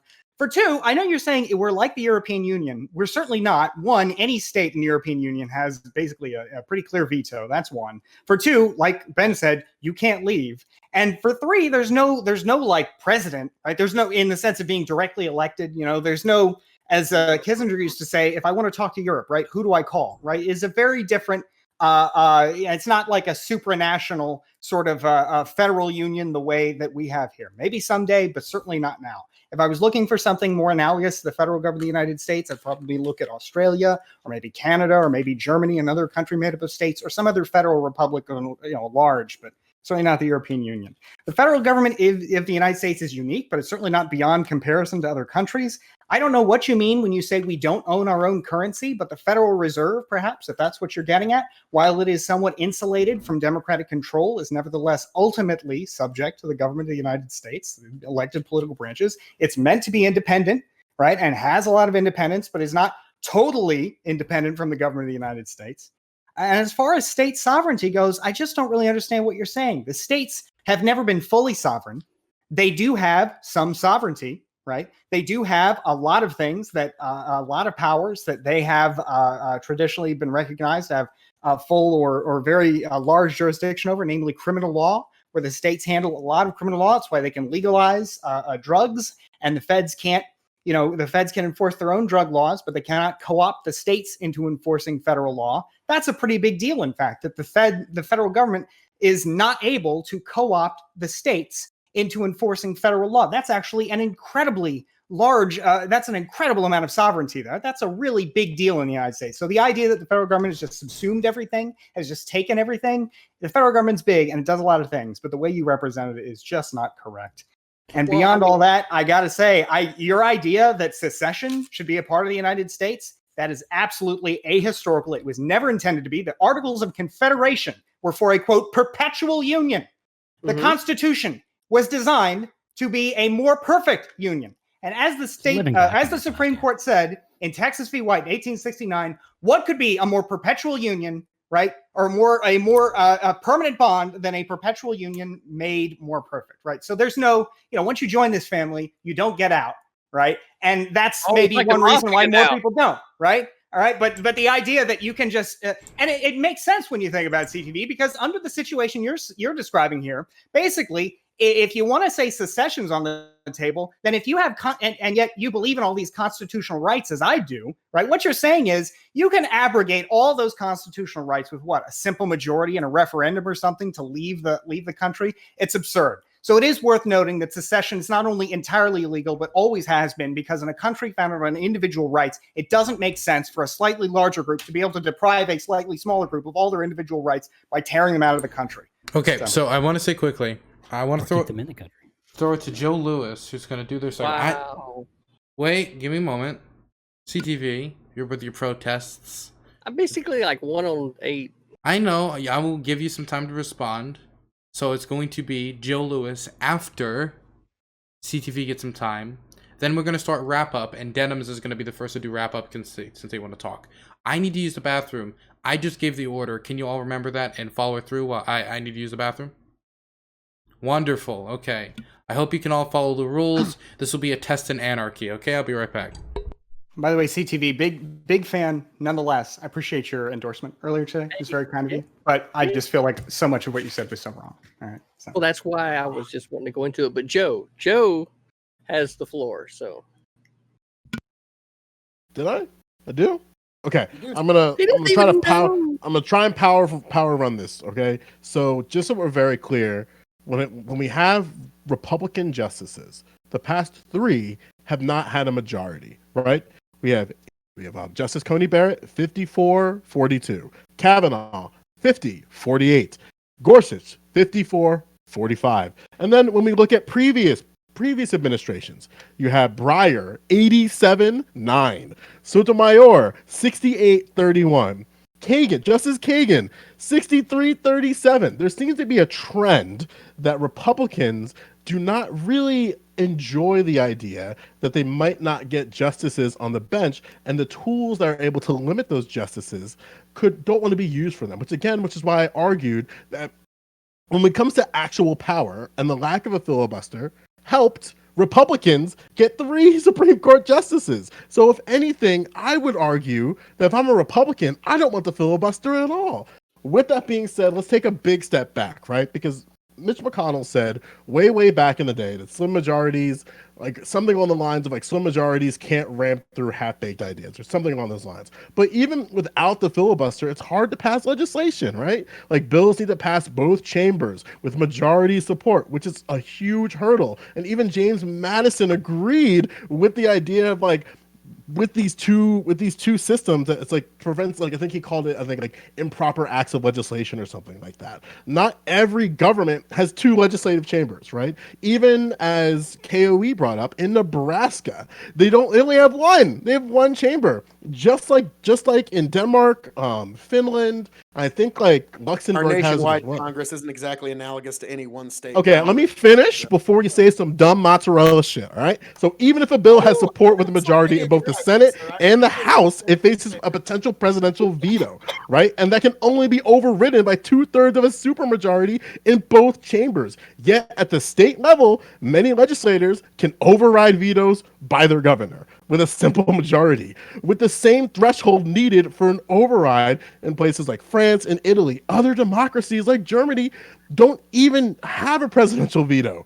So if a bill somehow gets passed by Congress and is signed by the president, the Supreme Court can declare it unconstitutional and strike it off the books. There are plenty of checks and balances in place to make sure without a filibuster, we're gonna be fine. But again, if I'm a Republican based on how this climate is politically, I would be advocating for the filibuster to be gone, because it's incredibly clear if you're a member of the right, it supported you more than Democrats, and you can use it to your advantage to make sure that Democrats don't pass things like immigration, Medicare for all, the $15 minimum wage. There's a clear understanding that, like, I don't know, man. What is that mozzarella stuff about? Oh, it's just that, like, we're arguing on two bases. We're arguing on the I feels, and then there's the argument of like strong bases in reality. And I'm done with this idea on panels where we go to this. Well, I feel like if we don't have the filibuster, we have state the precedent. Hold on, We hold on, have look, other countries hold on, for You precedent. say some mozzarella ideas. I never insulted any of your ideas, sir, and I would appreciate it if you would extend the same courtesy to me. Okay, so this is Right, why hold on, we hold gotta on. continue It's my turn education, now. It's so my this turn. kind of shit doesn't happen. It's my I'm not gonna turn. hold your hand if you say things that are actually dangerous, my guy. I'm not gonna hold your hand on that. I'm not holding hands. I just want to No. say, I hope that wasn't any kind of freedophobia, because I think Italian Americans have it hard enough on Twitter. All right. They do. But again, like, I'm not gonna hold people's hands anymore when they say things that have Okay. no basis in reality. We're going to I'll be get you that wrapping. next topic. We're going to be wrapping this up now. Okay. Uh, I thought I was gonna. at CTV, didn't you get a time to respond? No. He's no. got to go, man. He No. has been getting pretty. Wait. Man, Okay. look. Wait. My order was supposed to be CTV then Joe. Is that how it Joe happened? didn't stop. Joe just stopped. I just stopped. But didn't just CTV go first? No, He said Joe, you said Joe CTV first. He said said Joe CTV first, and anarchy has failed. All the Twitter people can pack up the fucking anarcho-communist bullshit. I thought we Okay, tried. okay. Anarchism failed. Wasn't real CTV, anarchy. you will. I- no, okay, you okay, said okay, Joe okay, okay, first. okay. No, okay. CTV go. Okay, CTV go. Okay, look, I just want to talk to Bastiat, right? Because Indians, right? Indigenous peoples that were already here, right? Large majority of them out by disease, right? That happened. It's part of history, right? Manifest Destiny, settle in the West, right? Bring in the idea of the nation together, right? We tried a lot to go by peaceful means, right? And, then there were just some battles that we just had to fight, right? In order to forge the nation, right? Now, if the evil of slavery had not been allowed at the ratification, right, in September of 1787, right? If it had not been, right, I believe that once we got the West settled out, California, we had the gold rush, right? Everything settled out after that, that we probably would have turned towards more peaceful means of trying to negotiate ourselves around the world, right? If we just look at our own history, imagine that whole war not being there, and imagine just economic buildup, right? Obviously, it's an alternate timeline, but it's there right now. Back to our federal governments, right? European Union, right? The idea here is that our federal government is in fact a super government, right? It's a government above governments, right? This one being federal. And when you take the relevant example, as I would, from the rest of the nations in Europe, right, coming together under a super government in the European Union, without getting into the nuance of the way everything is actually structured, right, from a legal standpoint, which you as a lawyer obviously excel at, so excuse my layman's, right? So the idea is the super government, and that's kind of what I'm talking about, right? So we can go into the rest of it, but the idea is that from the beginning, the states were supposed to be working together towards this thing, right? Towards this idea of prosperity and freedom, and there has been a lot of people that have fucked that up along the way, right? I feel like that we should have been having a lot more statesmen involved with our governments, and what we've ended up having is a lot more corruption. So perhaps maybe there's a conversation for some kind of reset to the idea of the federal being limited and us figuring out what the states need to be doing. Because if we actually did that, then perhaps we could still get to the point where we have people vote to be a part of our system. And maybe that's the right way to try to fight the idea of communism. Well, Right, I'll wait. certainly Give me a no fan of moment. Give me a communism, moment. Give me a and moment. if somebody wants to join the United States, I'm all for that. Bastiat. But that said, a couple of things. Bastiat. First of all, what happened? Bastiat, one moment. Can you just make? Can this also be your ending statement because we're running out of time? All right, sure, I'll do Okay. it. Okay, so just to Two, by the way. We'll do that. All right, if I can have a couple more seconds on my ending statement. All right, so first of all, what happened to the Native Americans was a series of events that I think taken together amounts to a kind of genocide, right? Like, I don't think it was inevitable, right, that things went down the way that they did. Like the disease, for example, was probably inevitable, given that there were two halves of the world with different, disease vulnerabilities. But the federal government actively, for example, like forcibly separating children from their families to re-educate them with different values, like that didn't have to happen. The massacres by the United States Army didn't have to happen. So it was something approaching Japanese internment camps, genocide, right? And I think that I don't think you have to. I think America is a worthwhile enough endeavor to be big enough to be able to acknowledge all of that without therefore saying, well, the United States is terrible and irredeemable and worse than any other country. So I think that's one thing, though. Two, the United States, I think, would certainly have been is involved in the world. I don't know. It seems like primarily because of one, the sort of economic interests that drove it to be more involved in the world, and two, because of the after effects of two world wars, where the United States was, prior to those wars, very inclined to be stay at home, but after being, I would say, dragged into two global wars, decided to take another approach. So that's one. The European Union and again the federal government, I think they're just very different. The European Union doesn't have the same degree of power at all. So I get where you're going at, but again, you could make comparisons with other governments in the world, and Australia, Canada, large, diverse federations. I think you could certainly draw comparisons with them.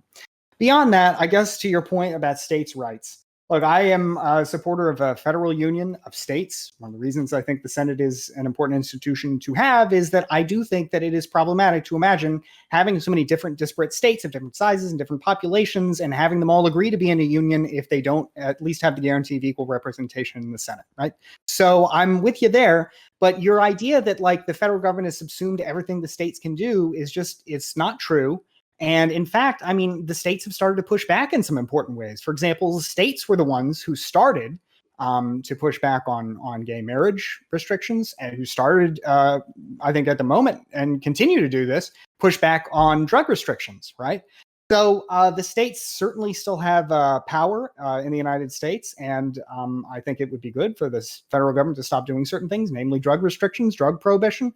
But the idea that the states don't have any power, that the federal government runs everything, is just not true. So I guess in closing, I'd say that the Senate is already the counter-majority institution that we have in the United States. I think it's a good thing to have an institution like that, given that we are a very large and incredibly diverse country geographically, politically, in every sense of the word. But we already have that institution. That's the Senate. We don't need the filibuster on top of that to make it super counter-majoritarian, right? That's a problem. Especially given that the Senate is already inclined to get 50 votes, to need far more Americans behind those 50 votes to get anything done, right? Because again, 185 million people are represented by all the Democrats in the Senate, 144 represented by all the Republicans, even though they both got the same number of senators. So scrap the filibuster, I'd say, in exchange for something. Wouldn't do it just on principle, but I'd like to get something in exchange for it. Hopefully a Voting Rights Act, so the Democrats have an easier time getting elected, because everybody in the country will have an easier time casting their votes. Is Bastiat done? Oh, okay. I just thought he was filibustering. I just find it funny. Muted. He fell asleep and muted. Is Bastiat done? Sorry, he was just filibustering, so I took a nap. Whatever, I didn't man. know how long it was gonna go. I did my ending as Okay. I did my final comment. I just didn't know how it. You never know. Anyway, next is gonna be Denims, because it was supposed to be Denims, but then had to end it there. So Denims. Yeah. The only problem is that I was gonna ask Bastiat a question and then have him answer in the in his final statement, but. That's he okay. can answer in his opening on. statement to the next. I'll do that. Okay, sure. I wanted to say I'm probably in agreement with you on most of the things with filibustering. What's the alternative to a filibuster where we can still sort of get some pushback without actually, but not the amount that we have right now? Okay. Ending statement. There's a lot of we already have a bunch of other checks and balances. It takes up a lot of time. The amount of bills that have been just thrown out because we just can't, we just don't want to vote on them, or we just can't get a majority on it or anything like that. It's pretty cringe, I guess. Probably removing the filibuster makes sense. Replacing it with something that's better would be a great idea. Okay. Next is going to be Joe Lewis. All right. Listen, I'm not gonna just so that we're very clear over the next 2 hours, I'm not gonna hold your hand if your take is fucking stupid. So buckle the fuck up. You don't like my energy, then you know what? You can just go to another spaceship because you're on this ship now. If you want to pull up now. With that being said, we already have multiple checks and balances within the federal government. You already have, for Republicans, 3 Supreme Court justices without a filibuster. So it seems like Republicans want to use the filibuster to make sure that Democrats don't get any shit done, despite the fact that they have one of the biggest checks and balances in the land, which is the Supreme Court. And we had arguments about this on Twitch for fucking months about packing the Supreme Court. So you cannot, under any abject reality, unless you live in fucking Narnia or something, or you forgot your D&D game ended, that we should have the filibuster. Where they already are gradually over time, because of fear of Republican and Democrats fizzling it out, that it's already getting restricted slowly but surely. So it's going to be gone in a matter of time, whether you like it or not. That's the real TikTok. With that being said, just if you really want something that's a little bit different, just look at what your local state legislatures are doing. They usually, in most states, save 15. They have some way of limiting debate, so there's a debate time limit or other types of check and balances there. Some have it where the limitation is okay, you can have a limitation, but you have to be forced into a question. There's many ways of doing it, and the way that you can look at doing it is at the state level. So as much as we want to be state simps, and I'm a state simp as a New Jerseyan, it's fucking based over here, but we got to pay more attention to our local politics so we don't have the dumbass take saying, I want to keep the filibuster, but I got 3 Supreme Court justices, so that feels pretty fucking good. Okay, we're gonna throw it over to CounterPoints. The filibuster can suck my ass. Yield. Last username. Yeah, there's already lots of checks and balances in America on the government. But this is one of them. And yeah, if you get rid of it, you'll still have a bunch more. On the other hand, try to consider the history of America and ask whether the checks and balances have been enough to really maintain the level of government control that was kind of intended by the people who founded America. I would say that amount of federal government control has been increasing quite a bit over, the long period of history. So maybe you shouldn't be letting anything slip, even this one measure. Comparing to other countries, the problem with that is other countries, there's a lot of room for doubt as to whether you can make direct comparisons between American politics and other countries. They're just very, very different, both structurally and culturally. Other countries like Canada we have 4 or 5 different parties in parliament. So you end up with coalition governments a lot. And America's stuck with 2 parties. So there's more of a case, I think, for not allowing a simple majority to have a lot of power. And, but yeah, I don't know. I guess even if you end up getting rid of the filibuster, then there's bright sides. I think more than 50% of Americans believe in ghosts and demons. So you might end up with a federal Ghostbuster department. I think UFOs are extraterrestrial. That has pretty close to 50%. Earth is less than 10,000 years old I think it's about 40%, but it's getting up there. So maybe there's a lot of potential for this idea. After all, we could get a lot of interesting stuff passed. So I don't know. I guess I'm kind of torn. Okay. Now you can throw it over to CTV.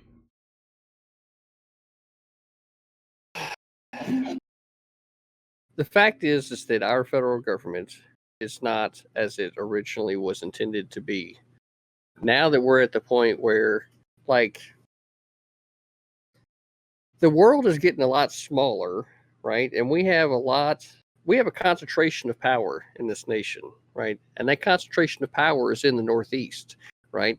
That concentration of power was created, right, during the time when they were allowing free and slave states. So if we're actually going to get back to the idea of equal representative government right across the land, then I think that perhaps we need to dissolve the states that were formed during that time in the Northeast, because at least then the Senate, right, which has, if you look up there in the Northeast, there's a concentration of what? Senators, right? So they go, all I'm saying is that when it comes to federal legislation, right, there's no filibuster in the House, right? There is in the Senate. And I think that the one that we have is what we need. Okay. we're going to now throw it over to Phil KOE to send us away from this topic. So just wait for this topic. We gotta let Ben get in Well, on this one. I mean, he yeah. is kind of one of the resident experts, but I will. Don't worry, Ben. I have a thing for you. Don't worry. I was just wondering if I got a closing statement. You'll get a closing statement, but then I also need to ask you a question. Sweet. But yes, folks, this is, as I said earlier, this is the last mechanism we have that actually forces compromise in our legislature. When it's gone, there's nothing left. And as Mitch McConnell said, you will live to regret it someday, and perhaps think. And folks, it has been a very fun topic, and I have enjoyed spreading my brilliant mozzarella shit all over this conversation. It's been great sharing it with you. And with that, I hand off to Ben.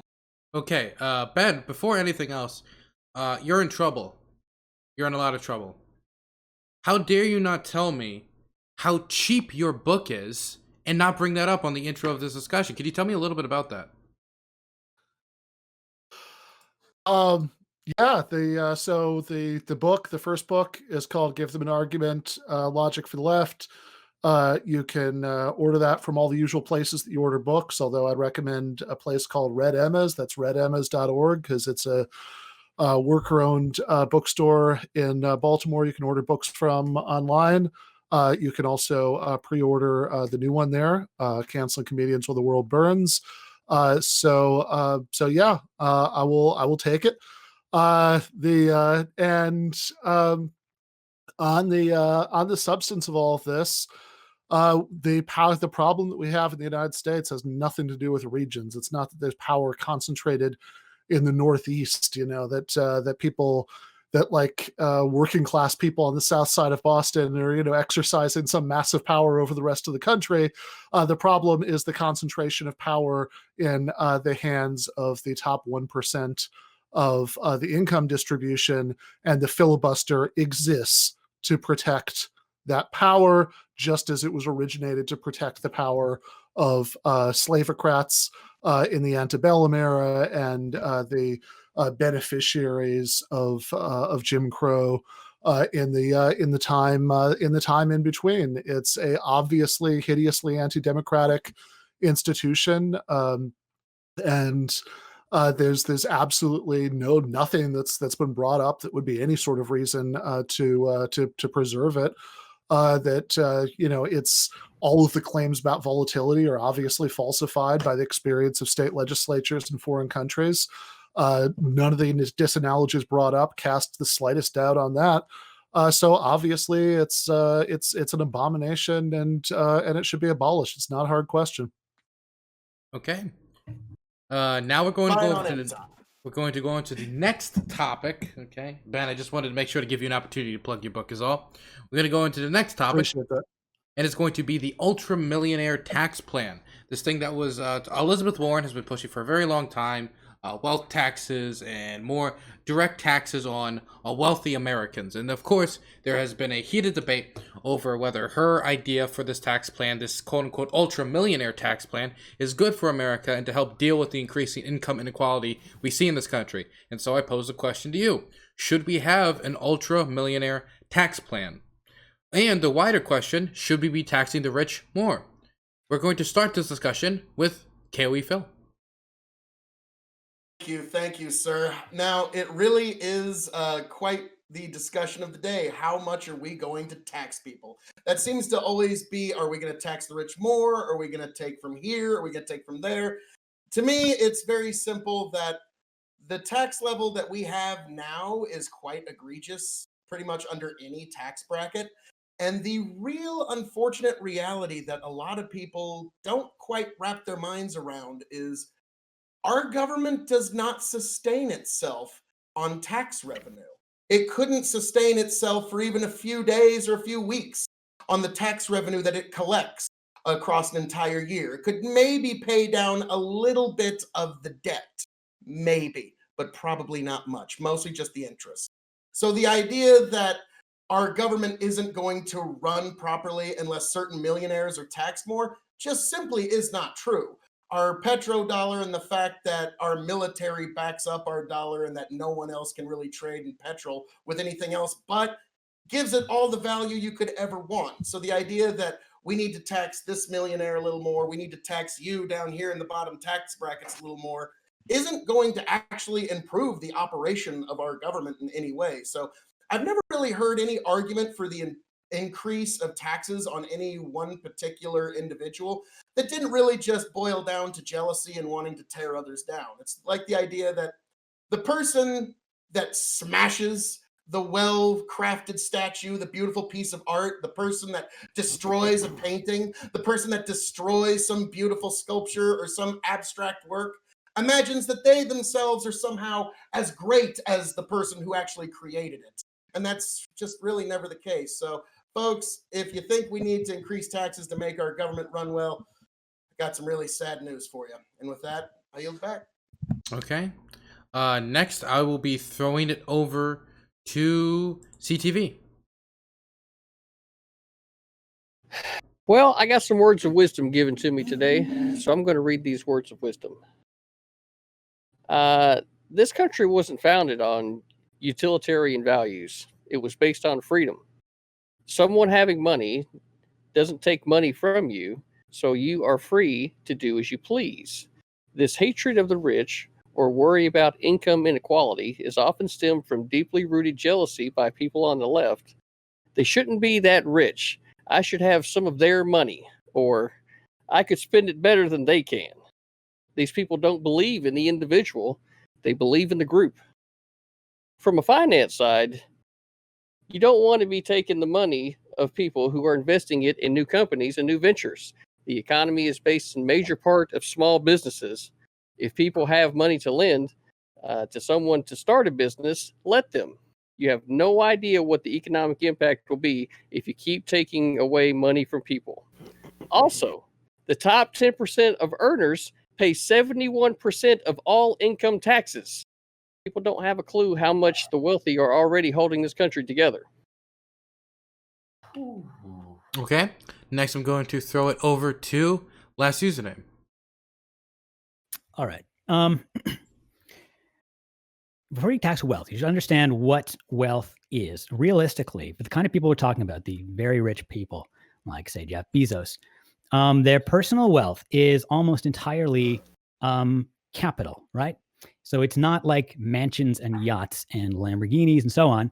It is the businesses that they own, right? Factories, stores, jobs, things like that, things that are productive. And when you tax that, if you are effectively forcing them to liquidate some portion of that every year to pay that tax, that's going to be the effect of that, at least at first. So this is a tax that basically destroys the productive capital of the nation.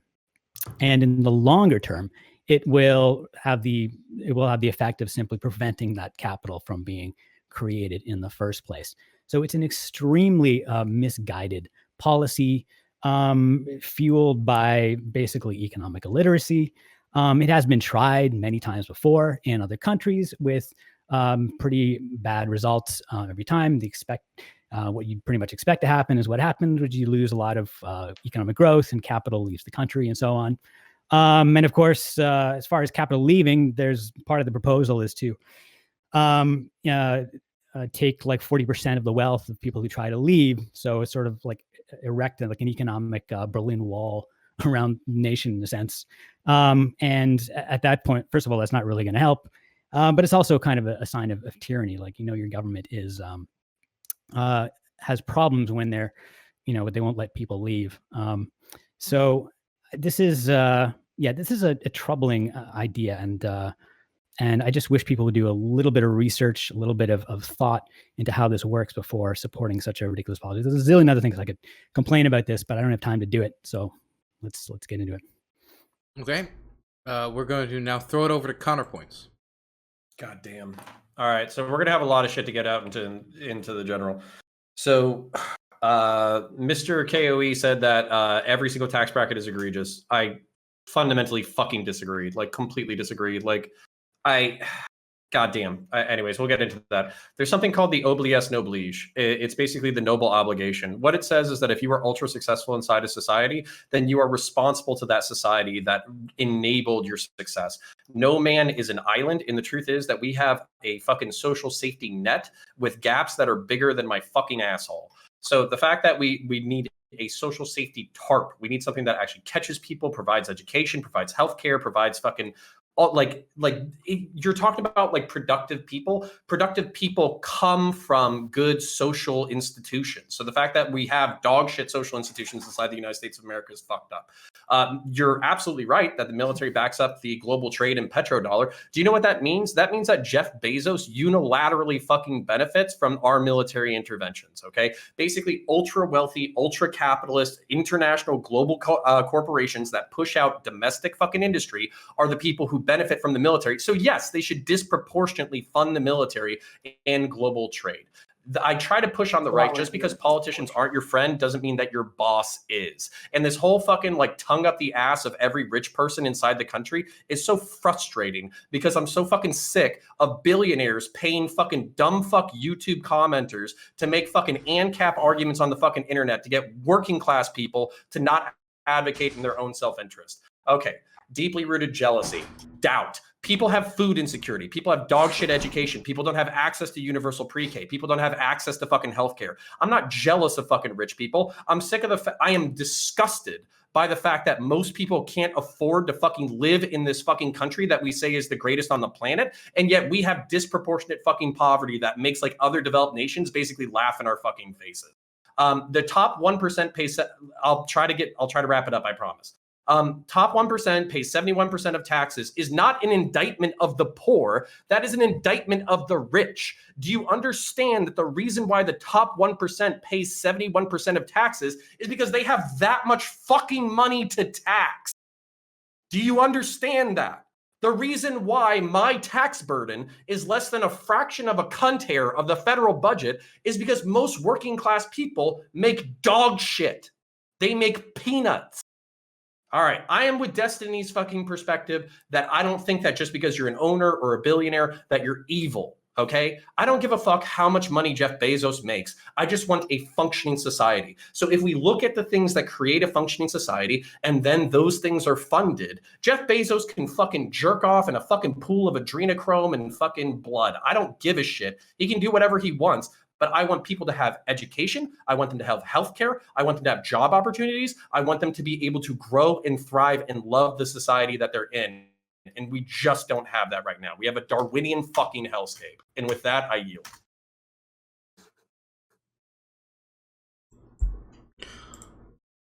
Okay, next we're going to go over to Joe Lewis. Woo! Connor getting me all hot and bothered.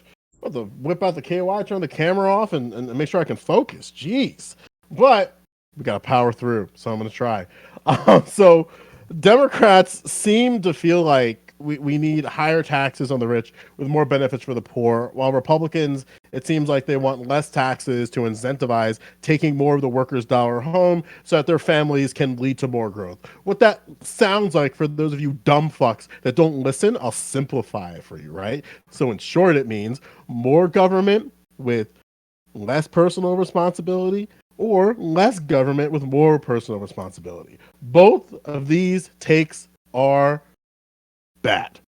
Top of that, the problem, I think, is that neither Republicans nor Democrats have a comprehensive or even just like conceptual correct measure on inequality and the solutions. It appears to be half-baked talking points in order to incentivize people to vote for them without giving their voter base anything of substance. So what do? I feel like there needs to be a better analysis of the spending power after taxes on millionaires, billionaires, and all of those in between, and then supplement the shortcomings with things like welfare and other types of benefits. And those types of taxes on billionaires and millionaires, for me, I don't care unless we do a proper analysis of the spending power of those different brackets of Americans. Because if you go digging on that, you might find some things that are kind of surprising. But on its face, if we're talking about Liz Warren's policy, it's half-baked. It's not going to be good enough. It's not going to pass.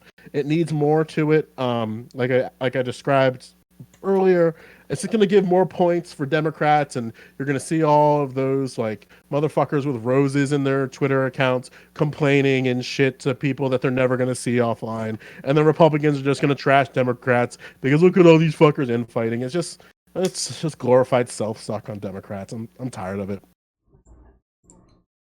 Okay, next is going to be Ben Burgess. Yeah. I'm always fascinated when people claim to be able to look into my soul and tell me what secretly motivates me. So instead of any of the arguments, any of the moral or political principles that I think make me tick, they can use their mind reading powers and tell me that I'm just motivated by jealousy. Of course, there are lots and lots of reasons to care about economic inequality that have absolutely nothing to do with that. So one of those is that has to do with what the floor is, right? So it's particularly troubling that Jeff Bezos has that much money.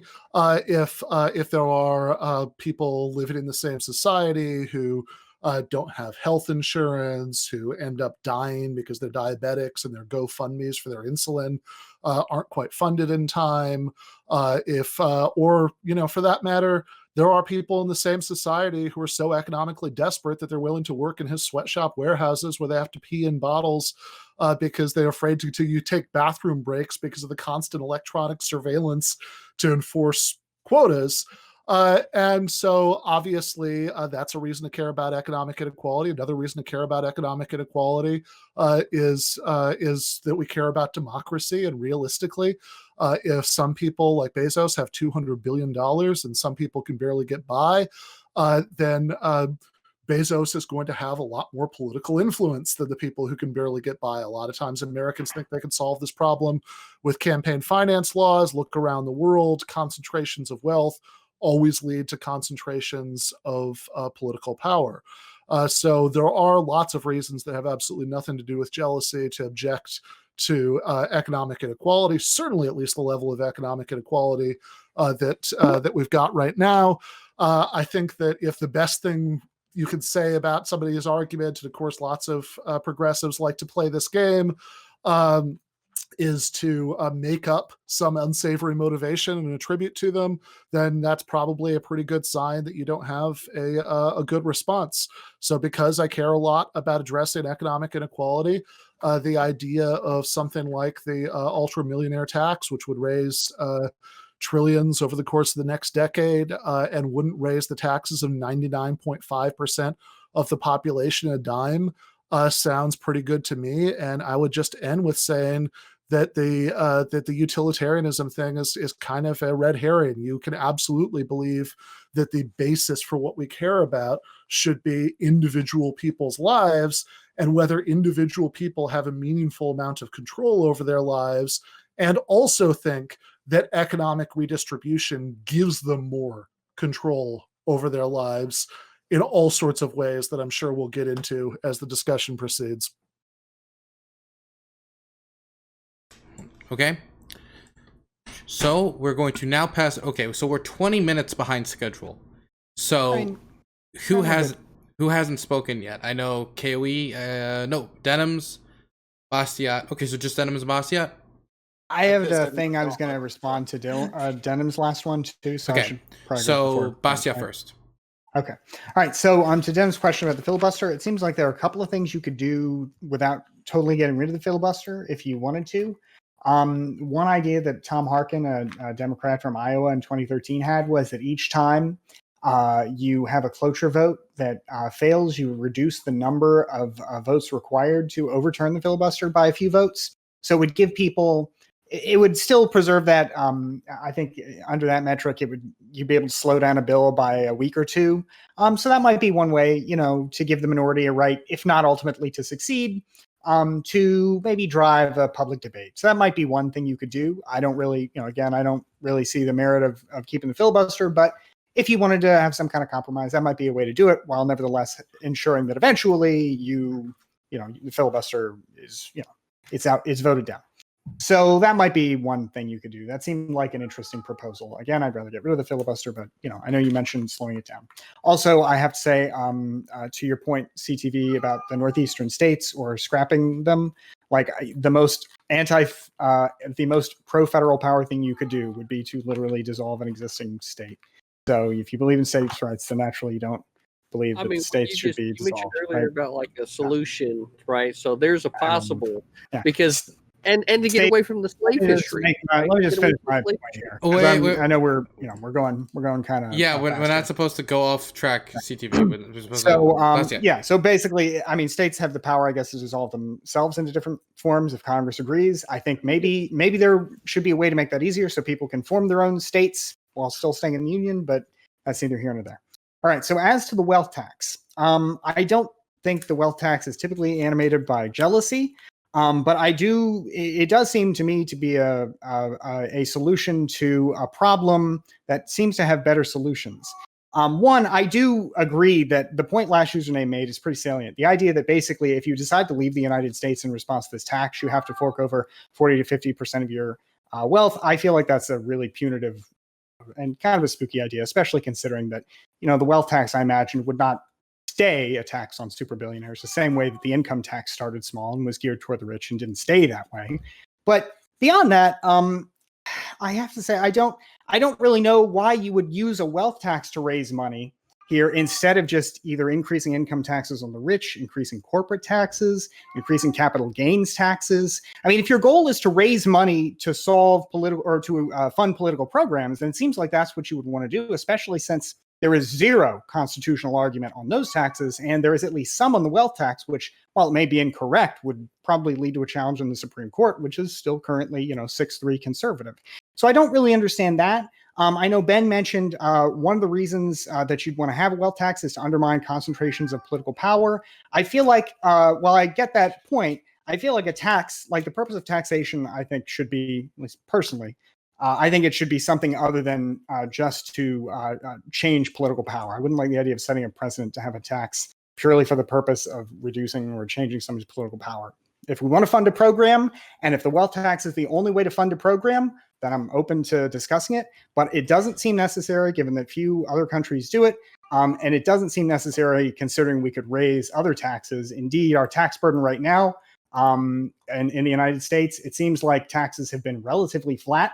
They've declined somewhat since the 1950s, but they weren't much higher then. And I'll drop a source for that if anyone's curious. So it seems like what we should do is look at existing sources of revenue, increase those if we want to pay for more programs, rather than go with a wealth tax that seems to have a lot of problems in exchange for a few benefits. Okay, so we're about 30 minutes almost behind schedule. So, Denims, please stay under 5 minutes. Okay, I got it. Okay, I'm sorry, but not your fault. I feel like there's a lot of people here who don't know what the wealth tax entails and haven't read Warren's proposal or literally anything about it. And I don't know if it's like your political affiliation, you don't care about the wealth tax that much, or you've already made up your mind, but there have been multiple statements being made that have just been wrong. Besides the like emotional argument that like, oh, the libs just want to tax the rich because they're jealous of the money. No, maybe like you can find like tankies online who unironically think this. That's cringe. Okay. One of the things I say on my stream is that like, hey, look, Switzerland and Sweden have like social safety nets. They also have billionaires. Cool. Billionaires want to keep existing for a while. I don't care. As long as people have social safety nets, that's what I care about. But on to the things that have just been incorrect in these statements. First of all, there are tons of millionaires that are actually in support of this wealth tax. I think the heiress to like Disney is in favor of a super wealth tax. I think the people from Ben and Jerry are in favor of this. An ex-executive in like BlackRock is in favor of this. There's so many millionaires that are in favor of this. Why are they in favor of this? They're in favor of this because, and this is another thing that someone said earlier that was just, again, fundamentally incorrect. The wealth tax is a 2 to 3% tax on ultra rich people. Like your average rich person who maybe has like, maybe they inherited like $1 million house or even like a $2 million property, like a really nice property. If you live in LA, like that's like a normal size house in like fucking Idaho or something. And those people are not liquidating their assets to be able to pay for this wealth tax. It's really, really, really rich people. Someone else said that like, and then another comment that was made that it's like it's gonna stop capital from being produced. The reason why these rich people are in favor of it is not necessarily completely out of the goodness of their heart. Economists have like looked at like the numbers in which you like accrue wealth, and these like super ultra rich people accrue wealth at like a 6 to 7% rate a year. The wealth tax is a 2 to 3% rate a year. When they interviewed these rich people who were in support of it, they said, oh, I mean, if you guys raised it to a point where we were no longer accruing wealth, we would be very against it. It's just that you guys are just slowing down the rate at which we accrue wealth. And we're okay with that. So like, if that means we just get wealth, we just get richer a little bit slower, that's fine. So there is there are proponents for this. It would just generate revenue for people who need it in America.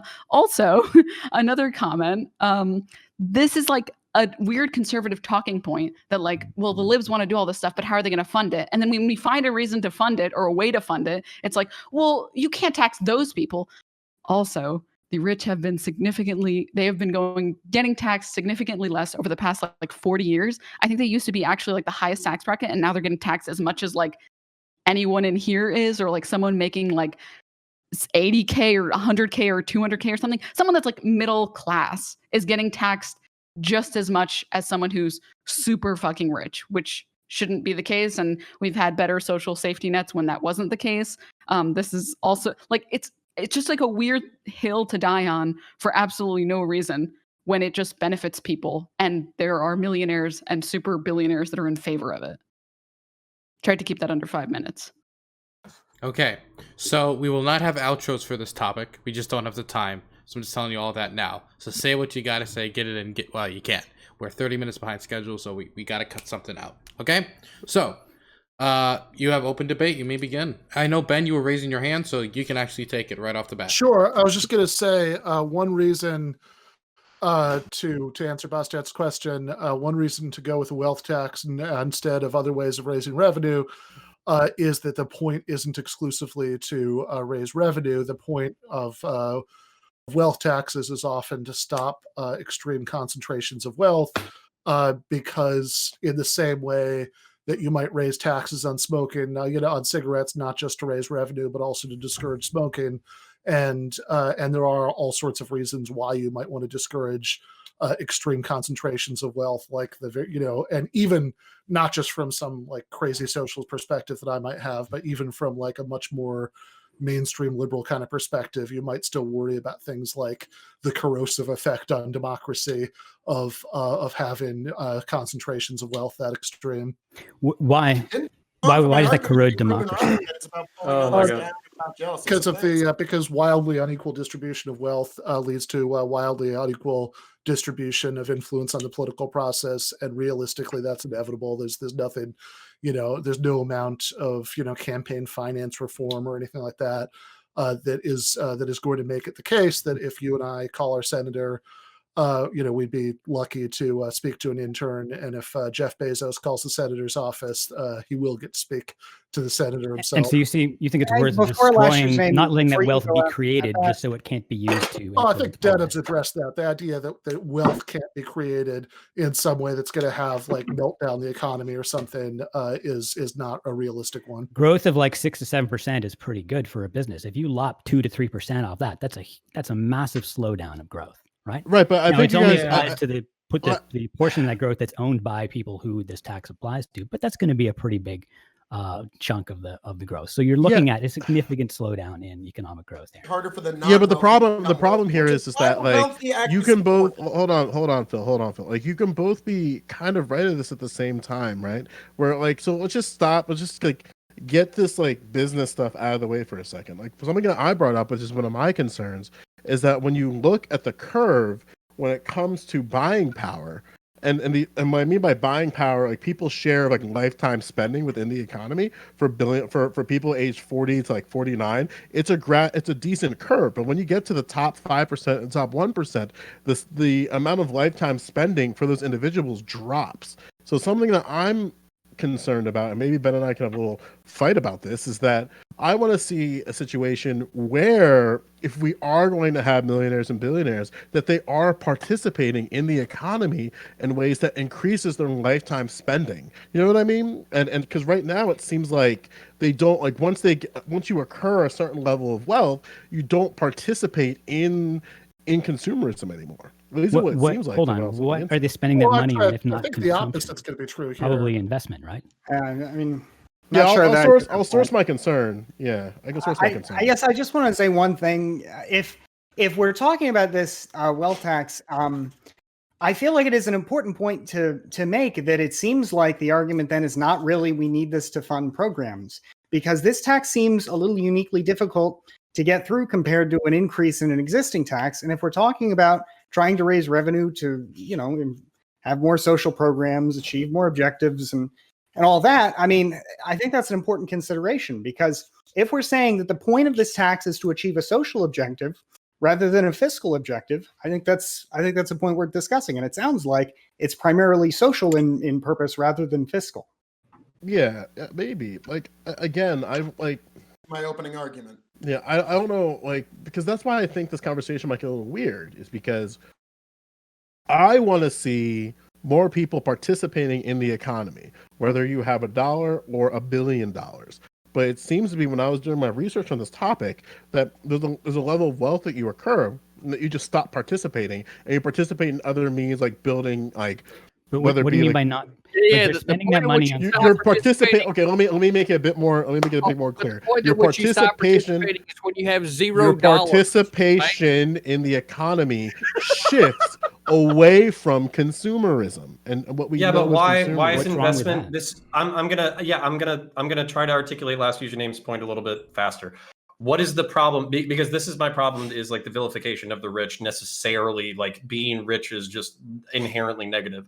What is so my problem is that base level employees can't fucking eat, get health care, or feed their families, or be properly educated. That's my problem with the way the system is set up right now. My problem is not with rich people in general. So for instance, if you actually had distributive economics that actually made the average person's life pretty good, and then basically in that situation, a capital owner reinvested in other capital, I don't give a fuck if they take their wealth and spend it on a yacht instead of investing in a new business. Hey, how much money? I think that's why last username's uncomfortable. Right, but when you say rich, what is the dollar amount? Right? I mean, I feel like that's important, right? I'm going to answer this directly. Globally, $30,000 a year. United States, I want to say it's $400K.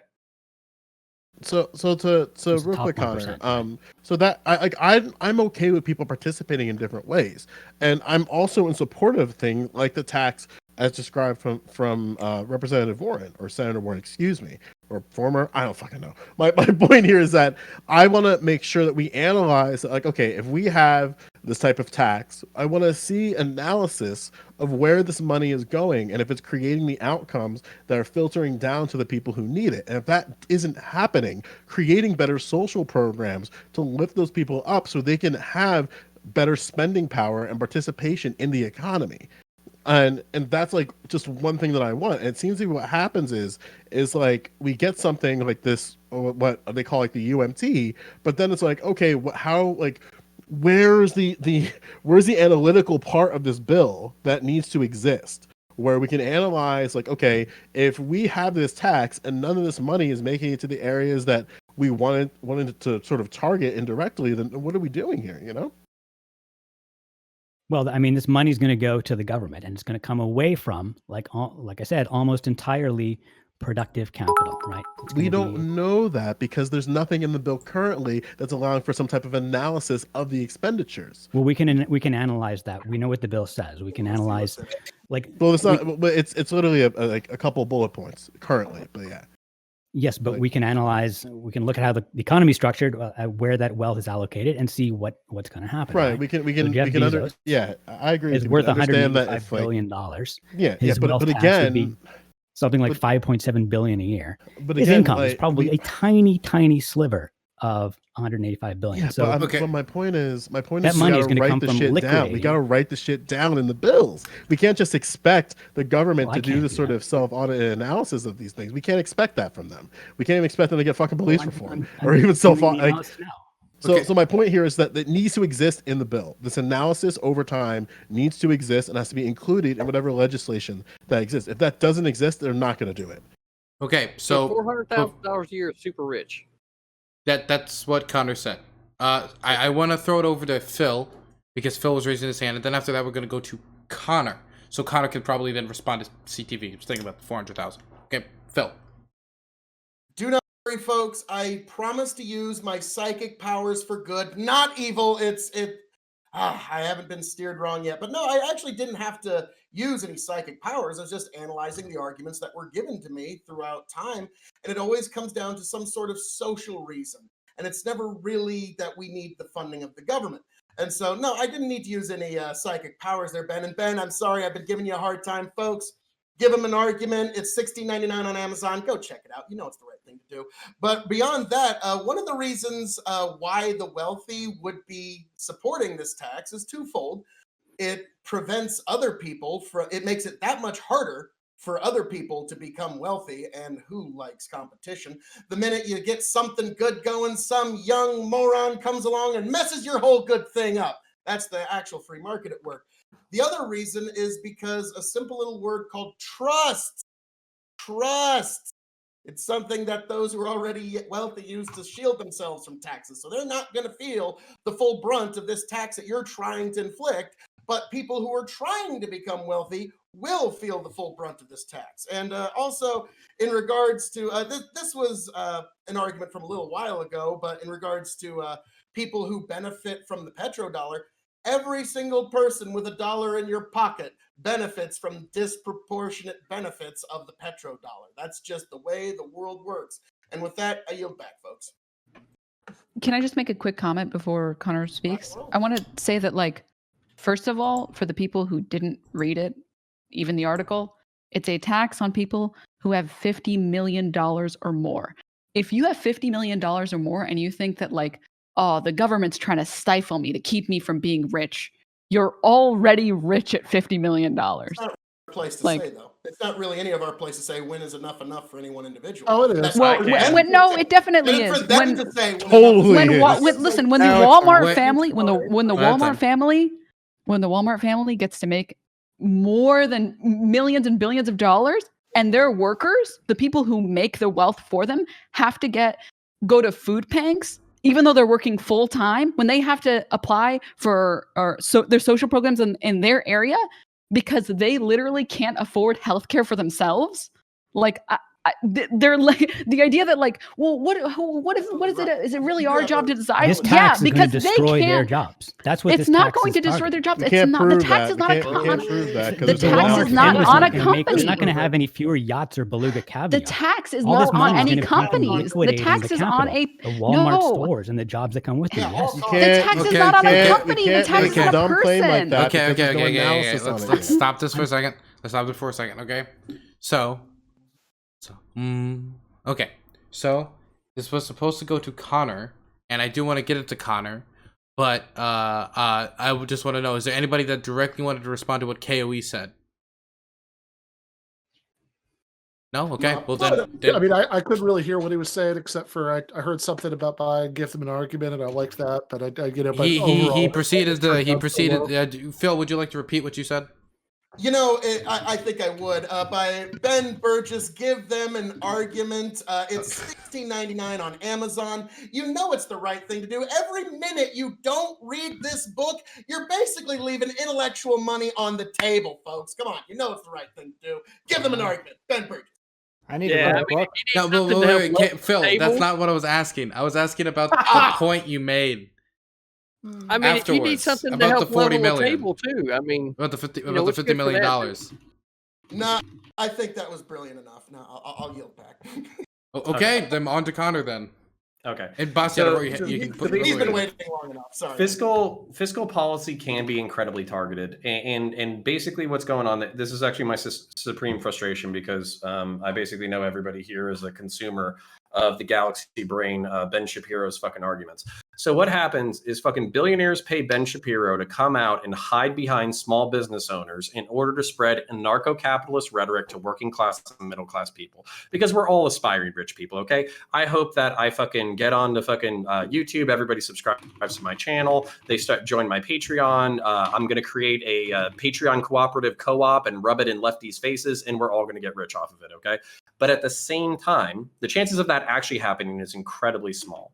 And you can have targeted policy, like Denims brought up. This is a fucking tax. This is a 5% tax on the ultra wealthy. And I'm pretty sure it's even bracketed for the ultra wealthy, where there's a lower tax rate that taxes at like 2%. And then there's like an even higher tier where you tax at 3%.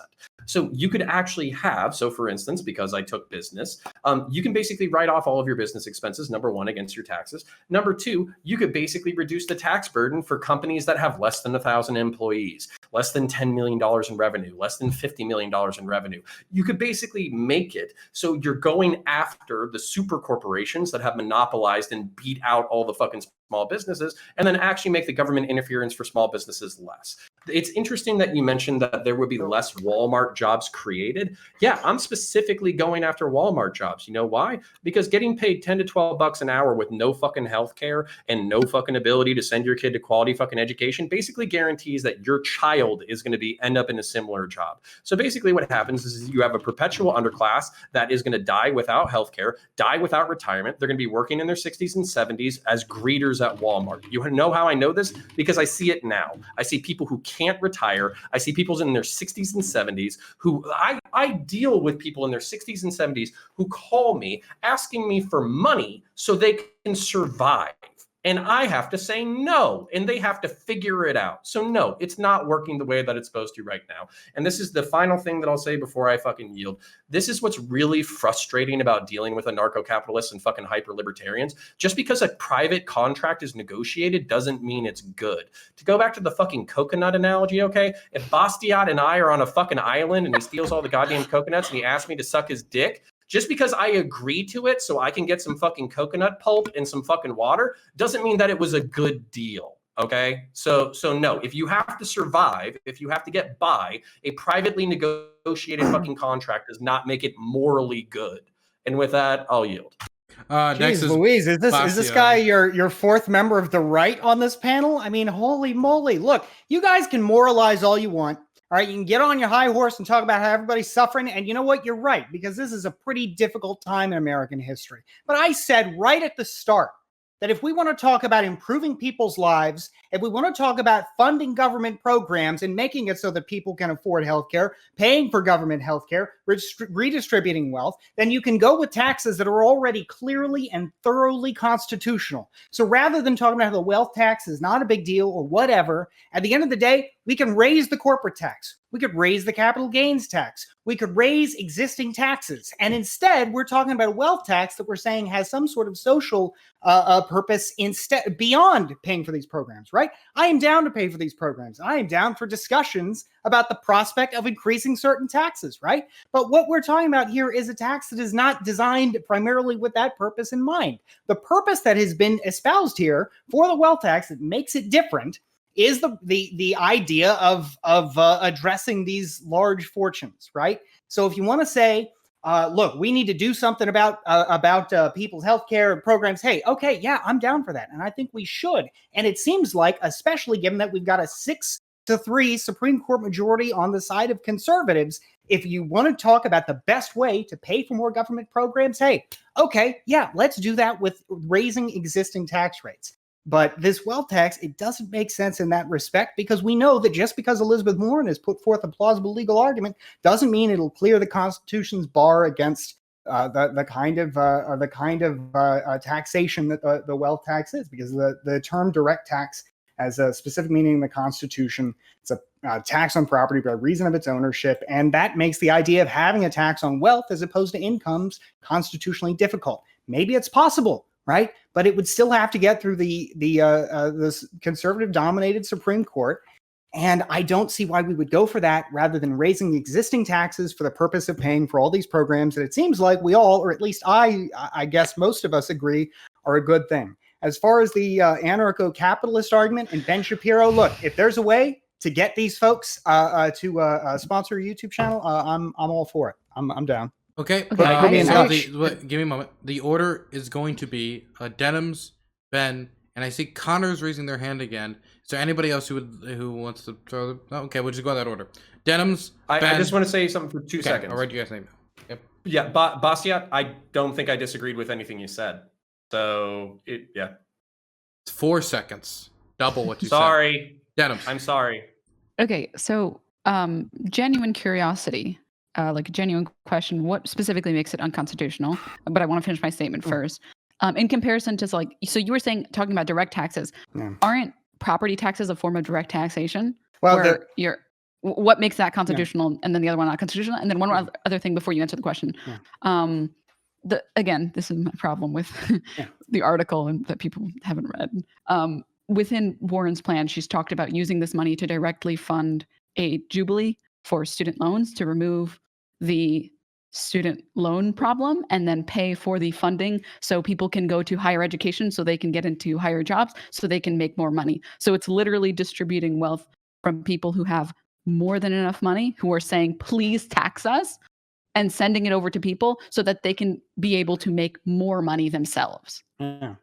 Well, so the reason why is that ultimately it's only the federal government that is limited with respect to direct taxes. The federal government is limited by the Constitution to any direct taxes have to be apportioned among the states on the basis of population, which would complicate the wealth tax.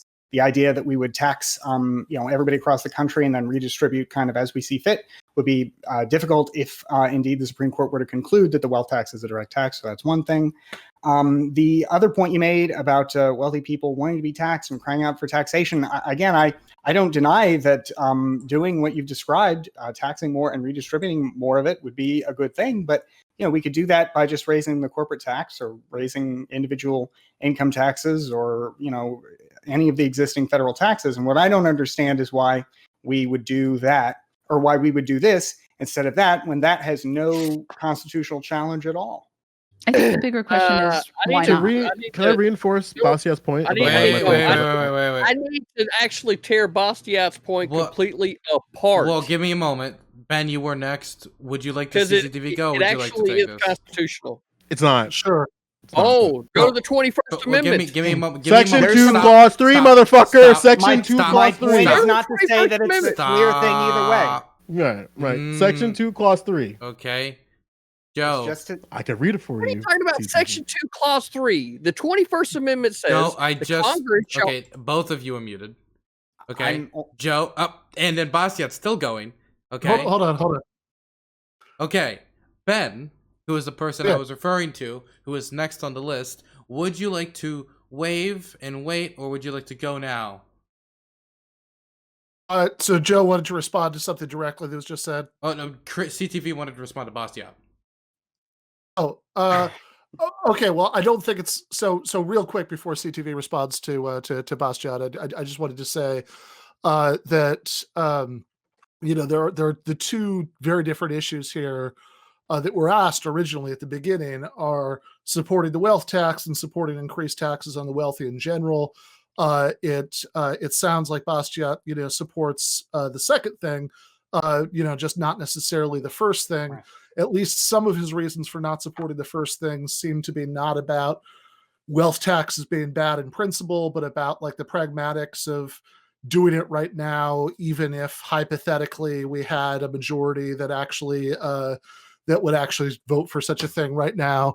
And particularly, well, whatever, I don't know, maybe you could do that with 50 votes through reconciliation. But I think that if we're interested in the issue in general, then yeah, I do think that that curbing the economic inequality is an extra reason to do it beyond other forms of taxation. I think also that it's a sort of secondary net to get some forms of wealth for the purposes of funding programs that can slip through other forms of taxation.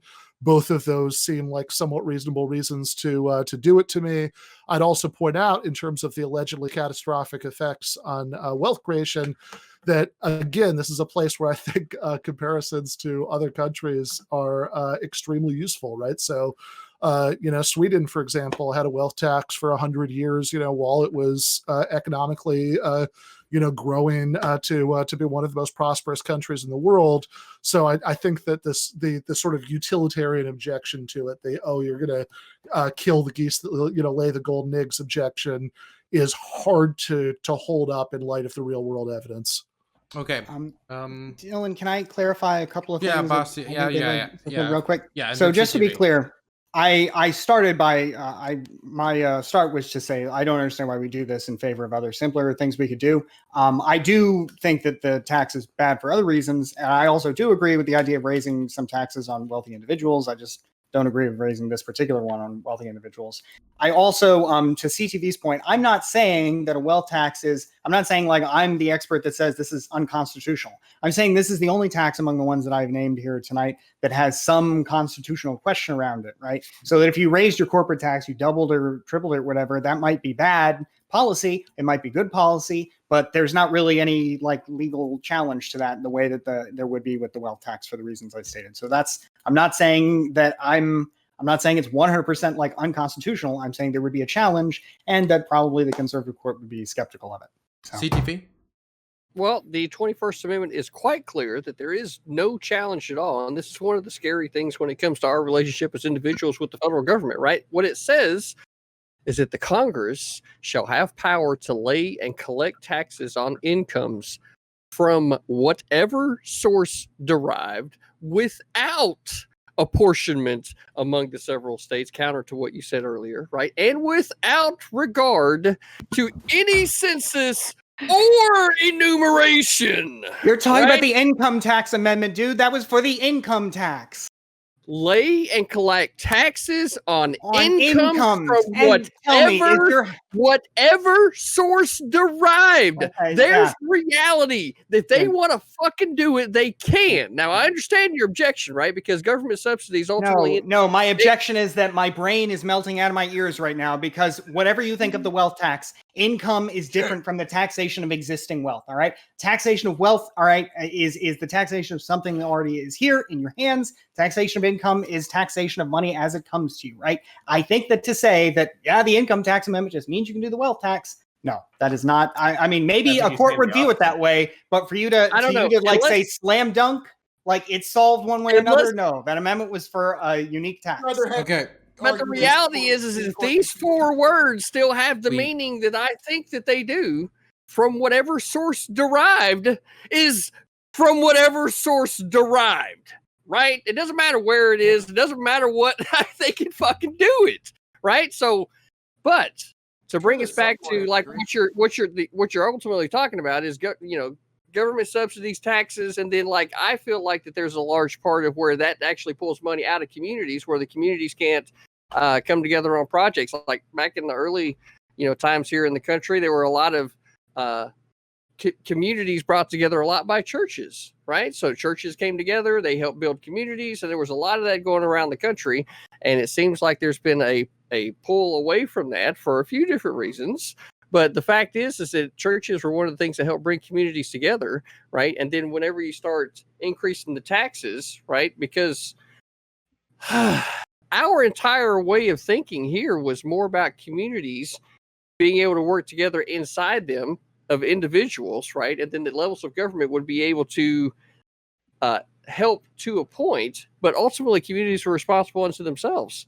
So, like, I get where you're going with it, right? Like, I don't imagine a world where the founding fathers, says, okay, individual rights are important, but if someone gets too rich, we should rob them, right? Like, I don't imagine that, right? But, the government shouldn't be a social safety net. Your community should be, right? The government giving safety nets disincentivizes strong communities. So, okay. So I'm going to move different examples from history. We're going to move on to KOE. Then it's going to be Last Connor and Joe. And we're going to actually have to wrap this up. KOE. You are. I do have to disagree with you just on one thing you said. I know, tragic. But the one thing I disagree with you on is when you said we have a 6-3 Supreme Court. I'd say we got closer to a 5-4 Supreme Court with a waffly John Roberts, but just me. But when it comes to these certain taxes, critically thinking veteran, unfortunately, I am afraid that there might be a few lawyers that would agree with that interpretation. I think Bastiat's interpretation is a lot closer to objective truth and reality on it. But you are correct that there could be like the same people that think well-regulated militia means that you're subject to government regulation because they don't understand how the word definition shifted from post-Civil War because they don't understand that language and nomenclature changes over 200 years. The same people who make that horrible kind of interpretation on the Second Amendment would be the same kind of people that make that same horrible interpretation you just made for that. So that it makes me shudder. Oh, dear God Almighty. Don't let, and so yes, Bastiat, I hope someday that you argue in front of the Supreme Court to stop this evil ne'er-do-wellery. And with that, I yield back. Okay. Man, you Next, simp hard. next is going to be. Oh, that hurts. Why do you? No, I didn't hear what he said. He said you He have said- great hair. Next is Yeah. last username. He said your hair was better than mine, which hurts, you know? Oh, that's Just to give you an idea of how this tax will work. So Jeff Bezos, the richest guy in the world, $185 billion net worth. That means his tax is going to be, his wealth tax would be about $5.7 billion per year. Now, his total compensation from Amazon, that includes a salary and all other compensation, is about 1.7 million, I believe, in 2019. 1.7 million, $5.7 billion tax. Where do you think that money is coming from? It's not coming out of his pocket, out of his fund that he spends on his mansions and yachts. It's coming from liquidating the company, from selling stock. So this is a tax. This is not a tax on Jeff Bezos's personal consumption or standard of living. This is a tax on the capital, on the productive capital that Bezos owns. That is where the vast majority of the wealth of these wealthy people is, and that's what's going to have to be liquidated in order to pay this tax. You're not going to make money off of this tax. It doesn't matter about the ethics or the law or the legalities of it. It's not going to generate wealth. It's just going to destroy it. And it's going to destroy the wealth. It's going to destroy the revenue that comes from that wealth. This is just terrible economic policy, no matter how you look at it. Okay. Next is going to be Connor. Yeah, so fuck the wealth tax, basically, but I want to make broader points about like economic redistribution. So, for instance, if wealth tax is basically like having like an annual assessment of a rich person's total net worth, and then saying, hey, you got to fork over 3 to 5% of that to the federal government, and that's what that literally means through the legislation, then fuck that tax, because basically, like fucking what last username is saying, you're basically he's going to sell his assets in order to fund that tax. It doesn't make any fucking sense. Okay. That being said, I think there's a broader point. There's a broader point that what happens with Republicans in general, people who talk about family values and healthy communities and healthy societies, and the family is the basis of the republic, is they use a whole bunch of reasons to tell you why you have to stay fucking poor and can't have nice shit, like nice schools, nice education, nice healthcare, nice all that kind of stuff. So I'm going to point this out to the right wingers who feel like you can't be economically redistributive while still claiming a right wing label. Okay. If you were to fund universal pre-K and universal secondary education in their totality, that would be roughly $75 billion a year for college, and it would be roughly $26 billion a year for universal pre-K. Just to give you an indication of how much of the federal budget that is, if we have a $4 trillion annual budget, that is 2.5% of the budget. If we have a $3 trillion budget, that is 3.3% of the annual budget of the federal government of the United States. If you can't spend 3% of your budget to making sure that your population is educated, you don't deserve to exist as a fucking society. It is a fucking crying shame that I have to argue this to alleged right-wingers that basically people are entitled to a quality education so they can be productive members of society. The fact that I get lampooned, I know Bastiat is a good-hearted man, even if he wants me to suck his balls for coconuts. So like all of that being said, I'm being lampooned that I'm not right-wing because I give a shit about the society is pretty fucking frustrating. Also, to bring up another point, we spend 24% of GDP on healthcare. Do you know what all other developed countries with multi-payer systems pay? They pay 17%. We could basically fund a public option and still have between 7 and 8% of GDP left over so rich people can fucking suck adrenochrome out of like fetuses and live to be 200 years old, okay? And then final point, and then I'll shut the fuck up. CTV was talking about how community churches need to take over basically the roles and responsibilities that we're asking the federal government or the government in general to do.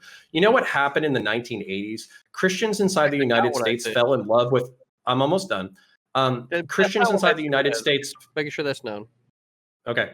Christians inside the United States fell in love with capitalism because of Reaganomics, okay? And what they did is they said, how about instead of a communitarian model, why don't we build mega churches? Why don't we go ahead and instead of having a community of 30 people, why don't we go for a thing of 500 people? Why don't we go ahead and start basically preaching that the wealth gain? And that was something that took over from the 80s into the 90s. And you know what happened is small community churches dried up and died for the mega church. And you know what the mega church does when I call them and I say, hey, listen, there's somebody in your community. Their house is completely fucking destroyed. They need some strong men with strong backs in order to help out, basically get all of the waterlogged and moldy shit out of their basement. Do you know what they tell me in response when I call a mega church to help out? They say, are they a parishioner? Do they go to my church? Oh, they don't go to my church, even though they live 1.5 miles away from the church? Good luck with that problem. That's disgusting. So whatever this fucking communitarian fucking approach, I am 100% for it, but it's not there. And I'm not like, that's disgusting to me on a variety of levels. And with that, I yield. Lastly, is going to... Dude, like in this town of 300, we have 6 churches here. So out here in the Midwest, the idea that the mega church took over just is not a reality. There's so many KOE. If I called you, hey, if I called you to lift furniture, I know you're the kind of person who would help me lift furniture. Fucking A right.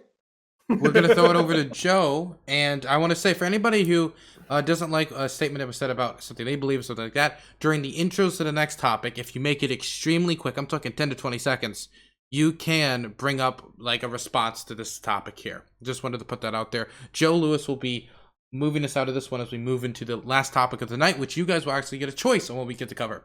So, Joe Lewis. Sounds good. I want to make the point about constitutionality as clear as I can to Denims, because she did have a question about that. I'm going to elaborate a little bit on it because again, like, it is a problem with this proposal. So the TLDR, right? So wealth taxes violate Article 1, Section 2, Clause 3 of the Constitution. If you don't know what the fuck that is, basically what that is forbids federal government from laying direct taxes that aren't appropriated equally among the states. Direct tax on a thing, like property and income, and indirect tax, like a tax on a transaction, for example, like a gift or sale. Those are two different things, right? So income tax is a direct tax, and it's constitutional because of the 16th Amendment. But I wasn't talking about income tax. Yeah, but I'm saying like this is the problem. I'm just laying out the problem with the proposal as it currently stands. Because CTV also said some misinformation, so I want to make sure that's covered as well.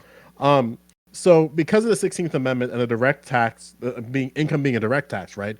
It specifically allows income taxes without appropriation or appropriate, excuse me. For property tax, you'll notice that only states can levy real estate taxes.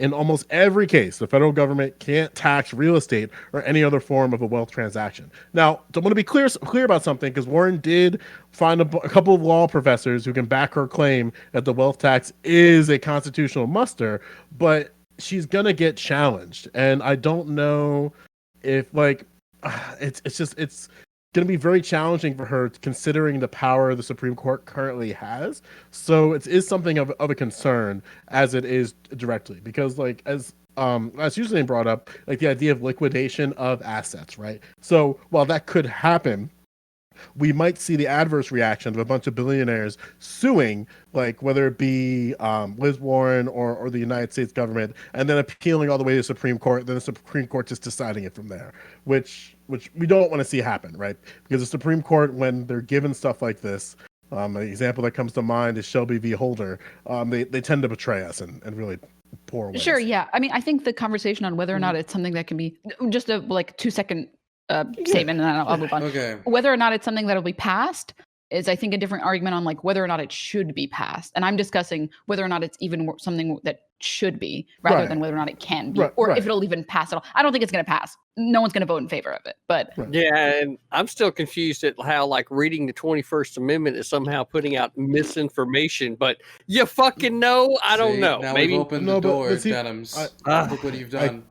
We've opened I the door clearly now. stated that wealth taxes Apologize. violate Article 1, Section 2, Clause 3. If you disagree with that, I defer you to Bastiat. Okay, now we're going to move on to the last topic, which we have an option of 2. The first one is about white nationalism being as much of a threat to the United States as ISIS. And the other one is about globalism and if it is good for America and the world at large.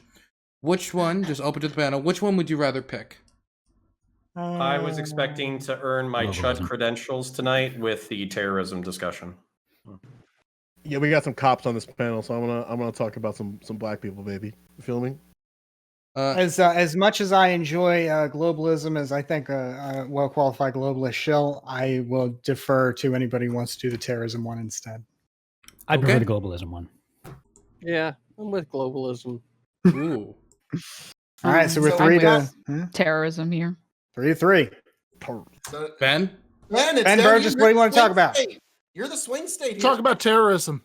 Yeah, baby. globalists destroyed by the socialists again. Okay. Stop the steal, folks. Okay. Jeez.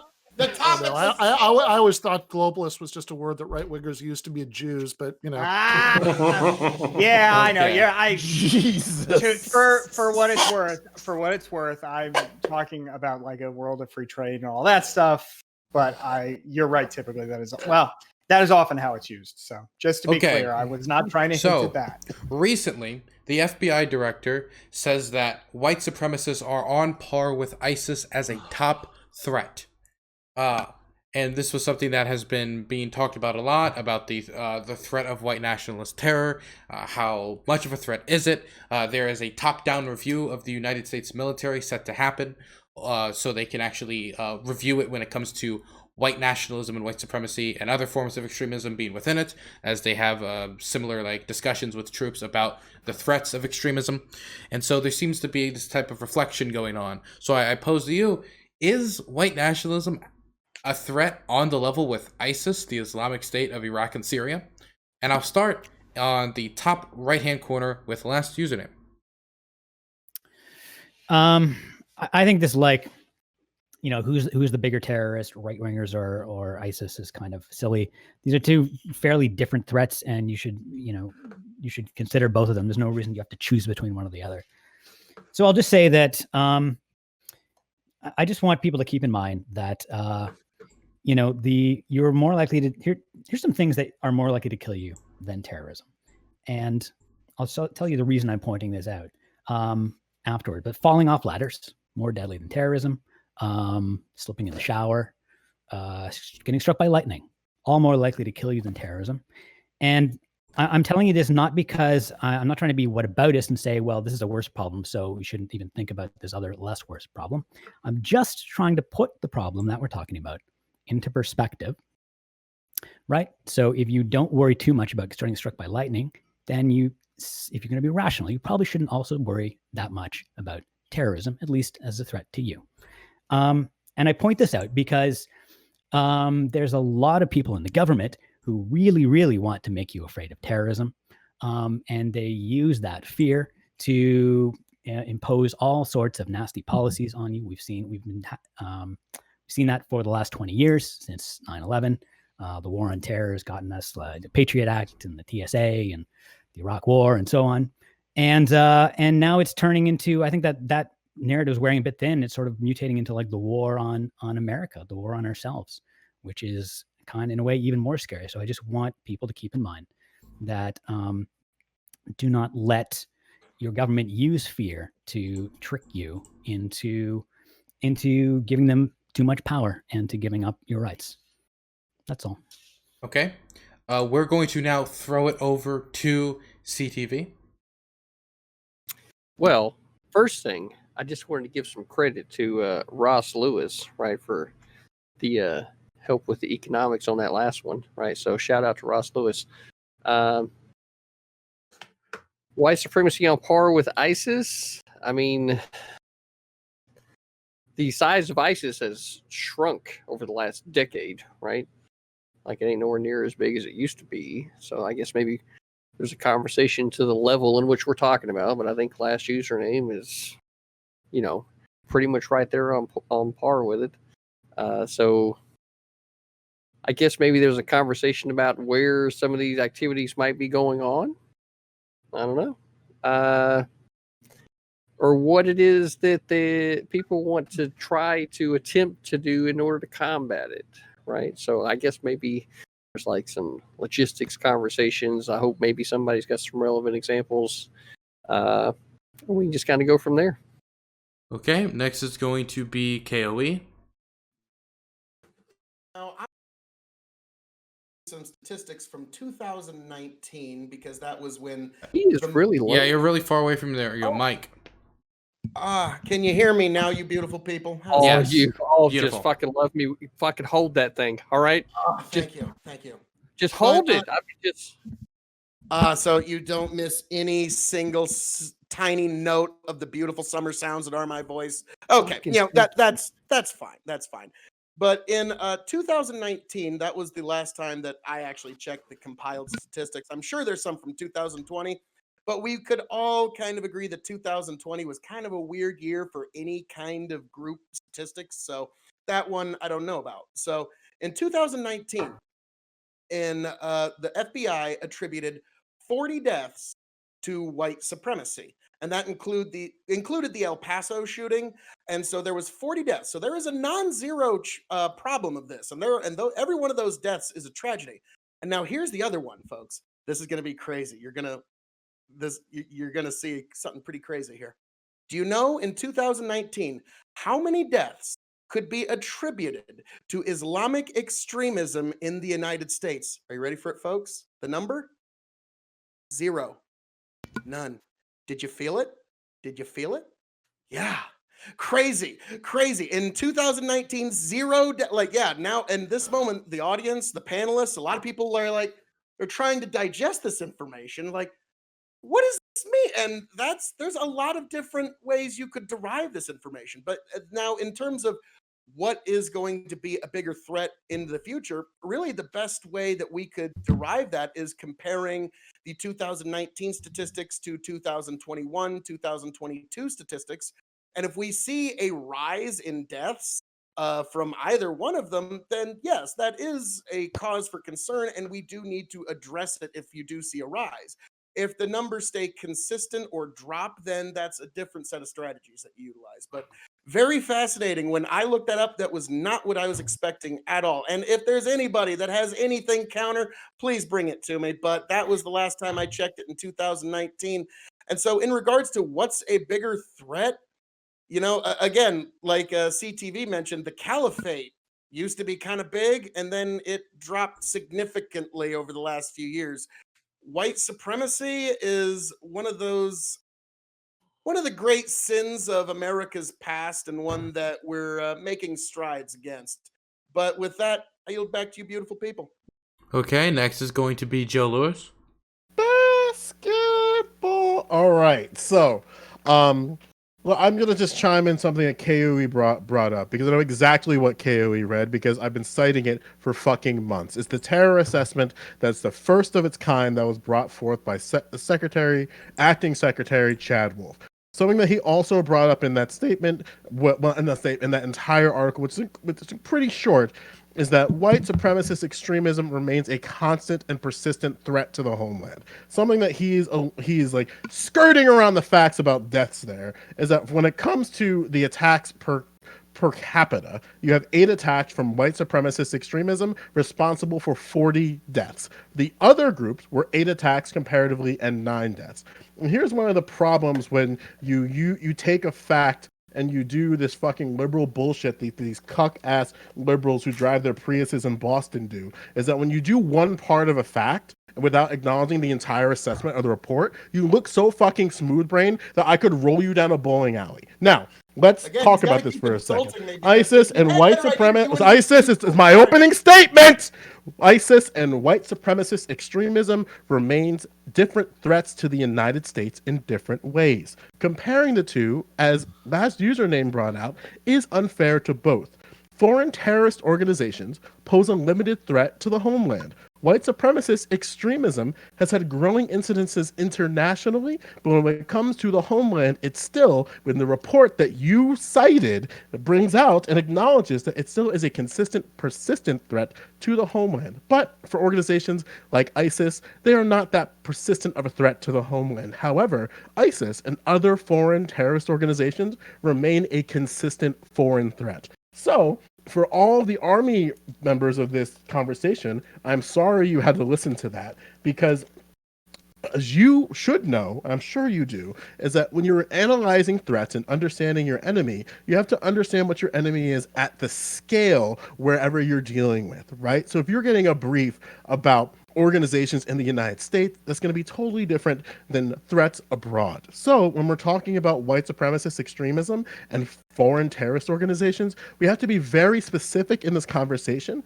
about why they are threats. Unfortunately, the United States government took until 2019 to analyze these things. So the reason why you can only find stats from 2019 is because, one, it usually takes a year for these stats to and this information to be released and assessed, and also it takes a considerable amount of time to analyze the data. So we might not even get yearly studies. But, you know, another thing we got to remember is that crime is a social issue. So if you were to use FBI stats in your argument, just understand that not even the FBI wants you to do that. So if you do have FBI stats, please be wary of that. Okay. Next is going to be Denims. All right, cool. So I read the article, and it seems like they're specifically talking about top threats we face from domestic violent extremists. So he's talking about threats that are occurring in the US. The reality is, white supremacists are very, very easily going to be causing way, way more damage in America than members of ISIS are in America. I don't even think that this needs to be like proven. Like all of the Islamic terrorism is very real and it's very hefty in its numbers. But you know where all that terrorism occurs? In the Middle East. It's not happening in America. It's not happening on our doorstep. It's happening in like Iran, or it's happening in like Syria or something. We don't deal with it. Like if we're talking about nationally, we're putting white supremacists on the same level of ISIS. Okay, that's a joke, right? Or sorry, not nationally, globally. That's a joke. White supremacists don't cause nearly as much damage, maybe like in terms of lives, as ISIS does. But in terms of America, ISIS doesn't do as much damage as white supremacists do. Okay. Next is going to be Ben Burgess. Yeah. So first of all, I was really enjoying the the last few comments on the previous topic. I kept flashing to Dale and the King of the Hill talking about how flags with fringes on them, mean that you're at an admiralty court. When I heard all that stuff about everybody's interpretation of individual articles in the Constitution. But I think that the question is, are white supremacist terrorists a bigger threat than ISIS? As I think last username and Denims both pointed out in different ways, you have to disambiguate a bigger threat to who. ISIS was clearly a much bigger threat to like Kurdish people in Syria, but white supremacist terrorists are clearly a bigger threat to anybody in the United States, realistically, than ISIS. So I think that much is true.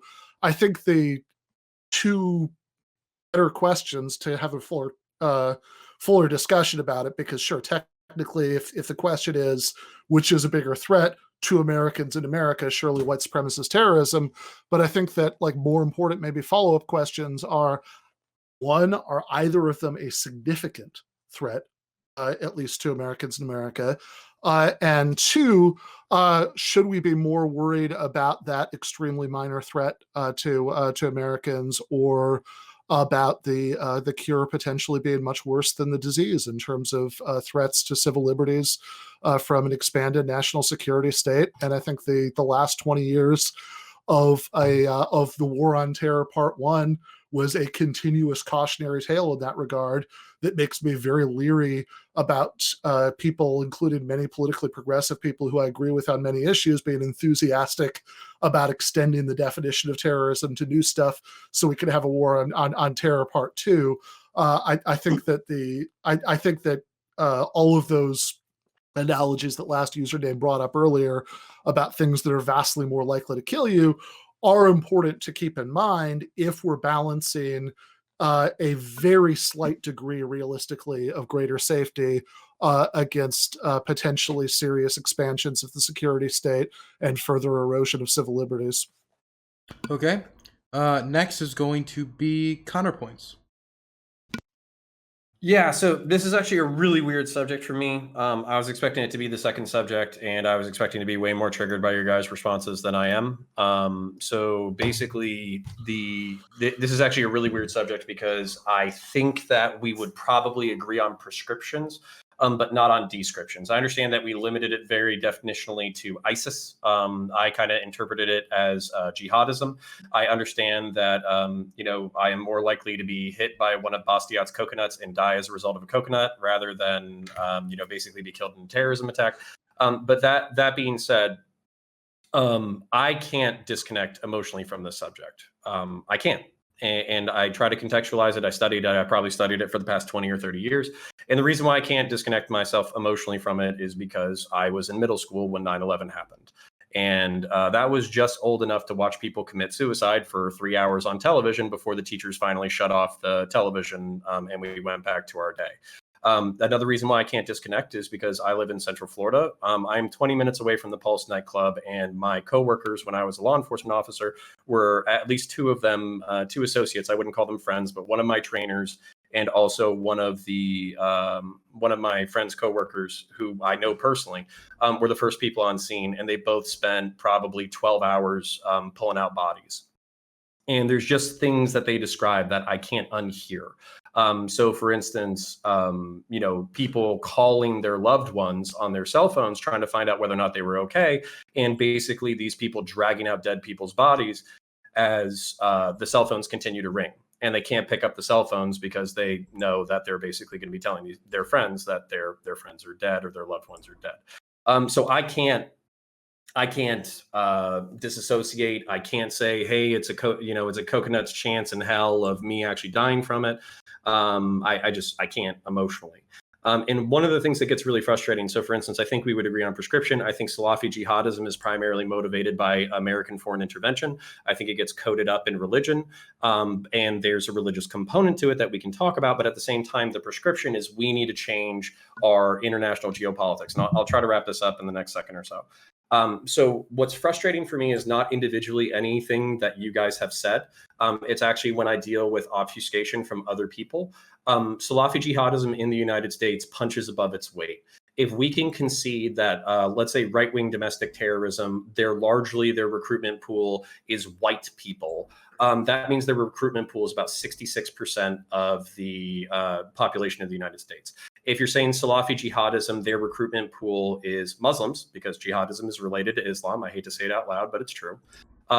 If we say that, then they punch above their fucking weight. They've committed a third of the fatalities, not including 9/11, over the past 30 years. I'll yield in the next 30 seconds, but basically I have linked in the chat and I have linked in the Discord a study by CSIS.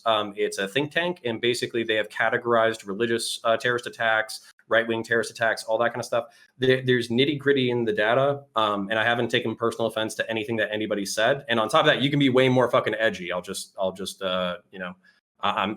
not to take it too personal. But where I get butthurt is when people, one, act like it's not a problem, and two, try to obfuscate the problem, or three, basically try to minimize the problem. And I'm happy that I'm on a panel with a whole bunch of adults with adult takes. So with that, I'll yield. And finally, Bastiat, before open discussion. Okay, so I was going to talk a little bit more about wealth taxes, but I dropped a link in the chat, so if anybody wants to see. That's basically the kind of empirical grounding for the argument I was making. All right, So as far as this goes, I am actually very much encouraged that I think probably the two most ideologically disparate people here, which I'd imagine be Ben Burgis on the left and Last Username on the right, share a very similar opinion on this subject in some fundamental ways, as I think I would. That, you know, whatever you may think of what happened in the United States over the last 20 years and whatever your political persuasion might be, surely it is made clear that the response to a terrorist attack was perhaps far more impactful than the terrorist attack itself. The CSIS report that CounterPoints cited, that I thought I was going to be clever citing here, that other people have already talked about, makes it very clear that right now, domestic terrorism, primarily a right-wing white supremacist phenomenon rather than an Islamic fundamentalist phenomenon. And if we're talking about terrorism deaths over the last 20 years, the overwhelming majority of them are 9/11 anyway, you slice it. So it's pretty, you know, it's a pretty, and you know, it was 20 years ago. So it's a pretty minor issue, all things considered. And it is important that however we respond to this issue, we don't sacrifice fundamental freedoms in pursuit of, you know, stomping out what is a relatively minor issue. Now, I do think that everybody who engages in terrorism should be punished to the fullest extent of the law.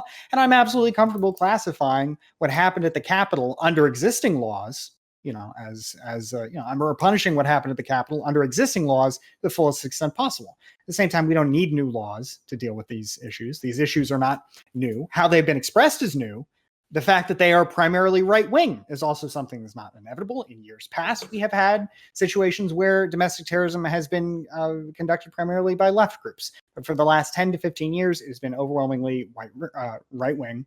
And, you know, it just seems like overreacting by passing new laws, by building up even further the institutions of the surveillance state that we built after 9/11. It just seems unnecessary and dangerous. And whatever your politics, especially if they're particularly, you know, I guess, especially if they're different than mine, probably, you can expect to be, you know, you can expect to be targeted, you know, by such a surveillance state. If you've got, you know, if you're not a status quo Joe like me, you know, being a little silly here, but you know, if you've got radical politics, you know, it's easy to imagine the government using the machinery of that institution, not just to go after the people you don't like, but to go after you. So, yeah, I thought it was really cool that there was a lot of agreement with that point here because, you know, it's, I feel like the terrorism is a threat to our freedom more than it is, far more than it is to our lives.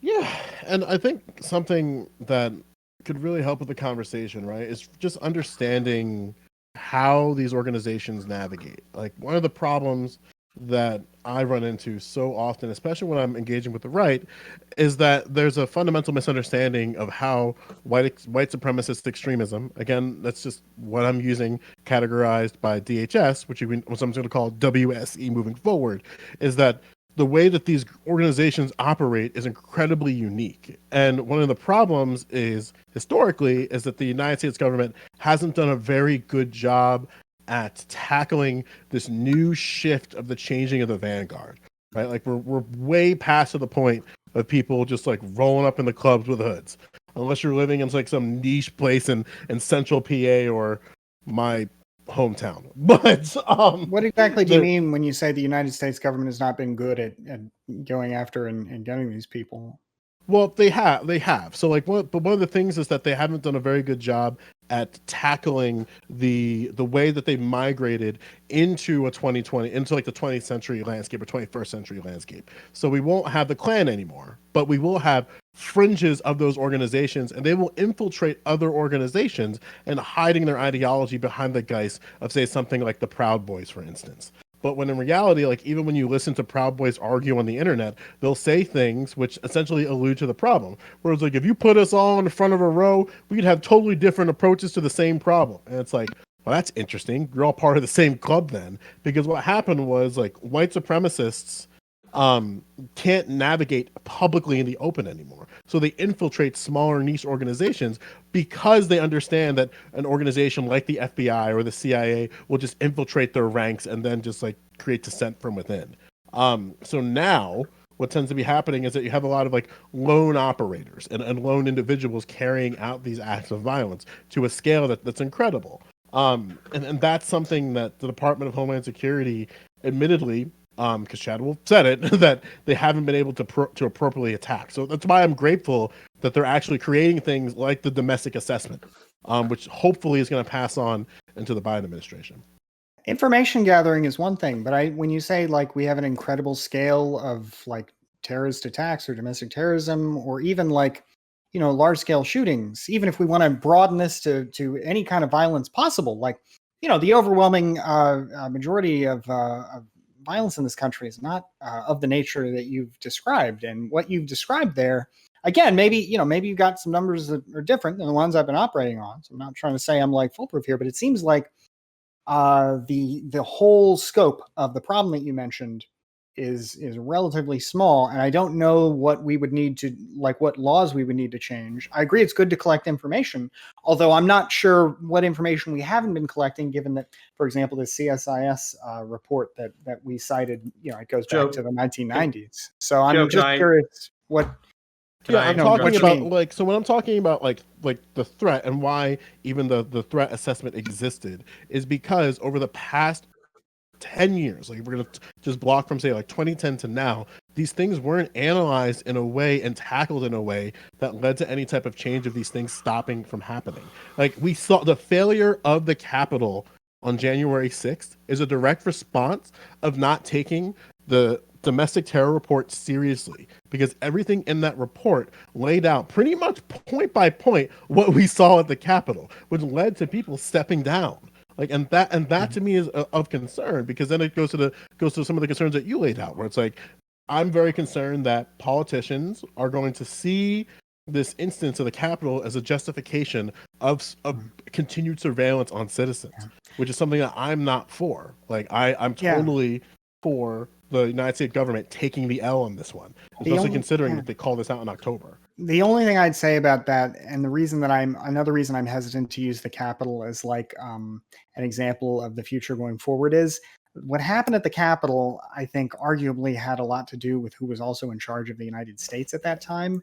And I think if we had had a government that wasn't run by a man trying to overturn the results of a democratic election, that, you know, I think in a normal time with a normal president, normal government, I think that's an issue of like not just people engaging in domestic terrorism, but also arguably, you know, not being thwarted very effectively by a president who was not particularly interested in thwarting them. Right, but then like even when you look at the port, like again, like the things that you're describing has already been laid out in the force report, which is why I'm going to continue to citing back to a force report. Like they say, and I have it up here, and I'll just quote it directly. Some WSCs have engaged in outreach and networking opportunities abroad with like-minded individuals to expand their violent extremist networks. Such outreach might lead to a greater risk of mobilization to violence, including traveling to conflict zones. Then additionally, they elaborate, like other racially and ethnically motivated violent extremists could seek to exploit concerns about social injustice issues to incite violence and exploit otherwise peaceful protest movements. And we see this in practice already, where very often, despite the fact that the protests were found over from George Floyd from the start of it to about middle of the summer were peaceful, you still have people on the right acknowledging like, oh, well, that's just Antifa going in there and BLM going in, despite the fact when you look at the crime data that's currently out there, there's no justifiable claim to say that Antifa was the cause of that in the first place. Can I jump in here, guys? Yeah. Yeah. We'll be talking past each other, Bastiat. I'm sorry about that. No, sure. No, okay. So this is the thing, Bastiat. Like I understand what you're saying, and honestly, like I think it's really sober, and I think it's an intelligent way to view it. I don't think my emotion in regards to this issue is necessarily the appropriate way to respond. I can see that before I even say what I say next. But terrorism is not just a fucking an analysis of homicides. You know what I'm saying? So for instance, like if you look at terrorism or mass shootings on an annual basis, it's a drop in the bucket as far as homicidal violence, as you've already talked about. It's also a drop in the bucket as far as like just how you analyze impact of society. But at the same time, even if we just took this to just the 9/11 attacks, you're talking about billions of dollars on the day of. You're talking about a complete revitalization of the security infrastructure. You're talking about a complete change to the way that all of our institutions operate. You're talking about the launching of a multi-trillion-dollar war. So it's not like I think you kind of already said, that it's not the terrorist incidents themselves, it's often our responses that are worse than them. But at the same time, that's kind of where it's like, for me on the security side of things, it's like I have to be able to respond. So for instance, like police officers have completely changed their active shooter training. They've completely changed their counterterrorism training over the past 20 or 30 years. While I understand that the security apparatus is nefarious, and on top of that, we have to check against it to not take out Ben Burgis for being a lefty socialist. Like we also have to make sure that like basically that you are doing the intel like Joe said, where we were ignoring intel reports about people saying they were going to storm the fucking Capitol, and then they ended up doing it because we didn't believe that they were going to do it. So that's where, for me, just saying that it's like not that big of an issue is not enough for me personally. I'll say one thing about you saying it's not that big an issue that I might find some salience in.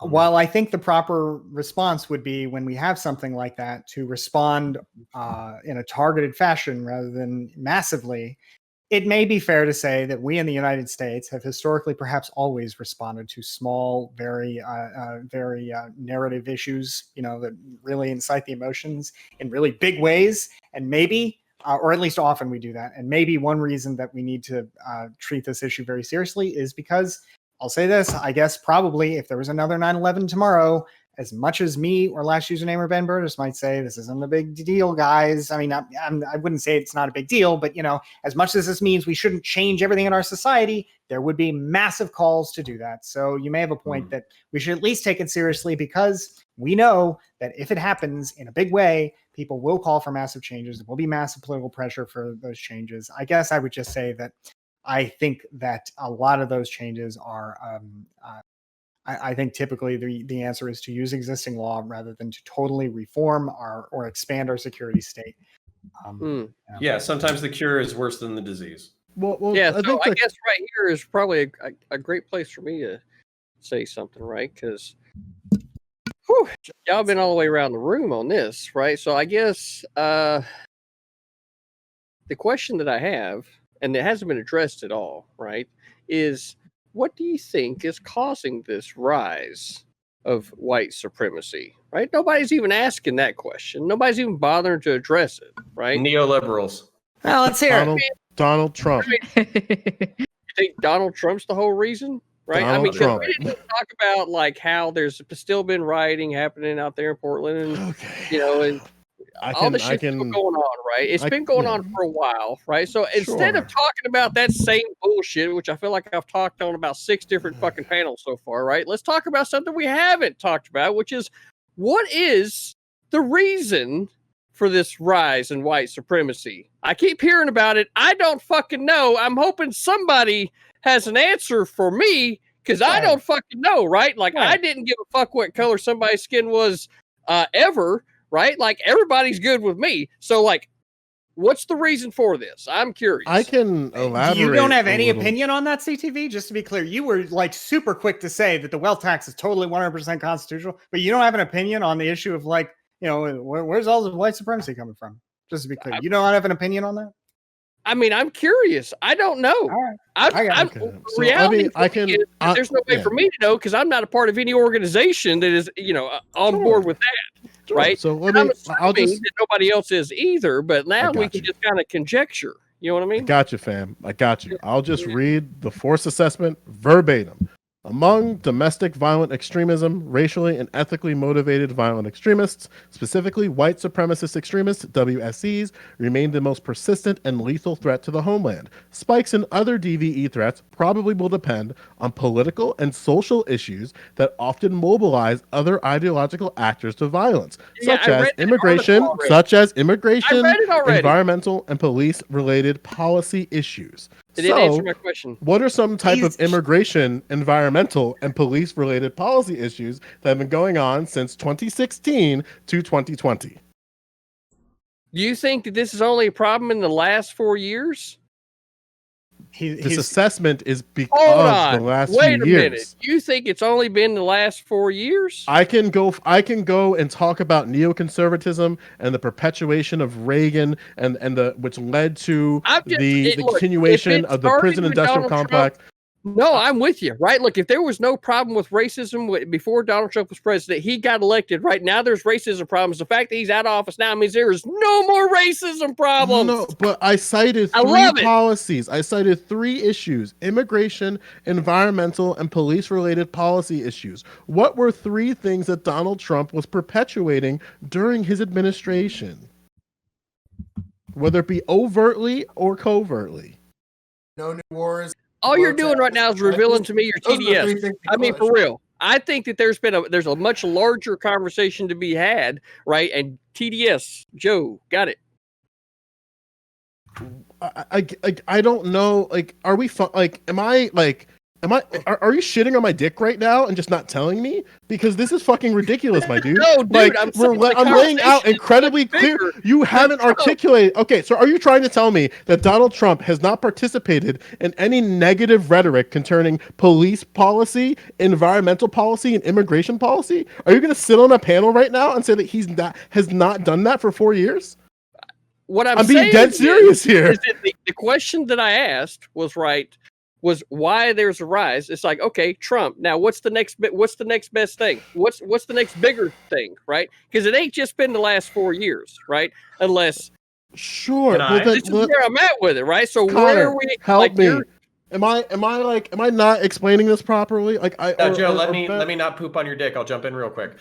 Why don't we analyze the material conditions as our lefties like to talk about? Okay, so for instance, we're talking about income, income inequality. We're talking about lack of access to quality education. We're talking about lack of access to fucking quality healthcare. So basically, what happens is people, and on top of that, we're talking about declining wages as well. The lack of the buying power. We're seeing Americans who are going to be leading worse lives than their parents. So that creates a sense of desperation, a sense of decline, an empire in decline. Back in the 80s and the 90s, we were the victors of World War II. We defeated communism. We were fucking badass.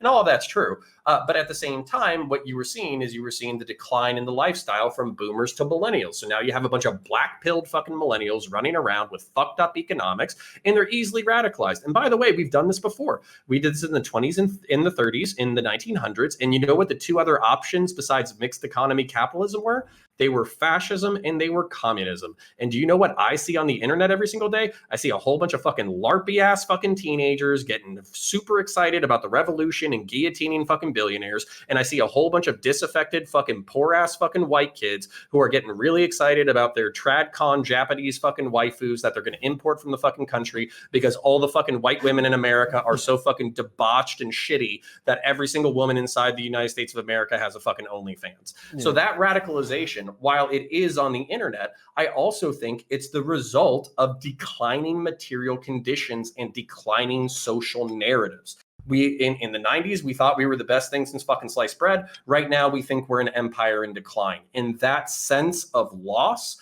and that sense of anxiety and that sense of decline it's causing people to look for extreme solutions. And those extreme solutions are fascism, even if they don't call it fascism, and communism, even if they don't call it communism. And with that, I reinforce another point? I mean, other than the both sidesism, I agree with that. I mean, I think that declining material conditions are at least a big part of the story. That if a lot's wrong with your life, you don't think that you can have the kind of economic security that your parents have. You go looking for explanations of it, and one of the most popular, and one explanation of it that some people, maybe not a lot of people, but more people than used to be the case, will go to is that the globalists are the problem. So I think that is at least part of the explanation of the rise of right wing extremism. And left-wing extremism. I want to reinforce something that Connor said very quickly.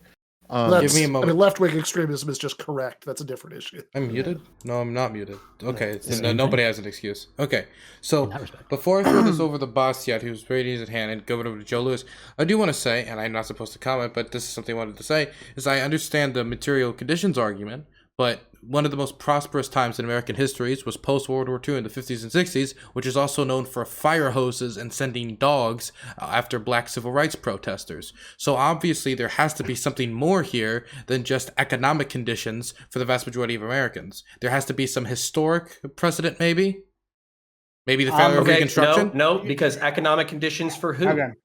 Yeah, that's a very good question, because I got to say the implication of your argument that basically poor people are more racist is based on, as far as I can see, nothing. I don't see any basis for that, because I've got empirical data here that suggests actually that the opposite is true, and that the richer you get, the more in touch with racism and discrimination you seem to get. And I'll drop that in a chat for anybody who wants to check it out. But that's from Dissent magazine, hardly a right wing, hardly a right wing publication. I would like to. But let me finish this point here, because you said a lot. You're also talking about an empire in decline, and that being something new. This idea that America is in decline seems to be actually thoroughly cyclical, whether it be from the 30s during the Great Depression, the 1970s, culminating, and then the 1980s where that changed. This idea that we're in decline as a country, I don't see it. I mean, we've had bad years and good years, but the idea that like we are uniquely now in some way that is fundamentally different from the past, worse than ever before. No.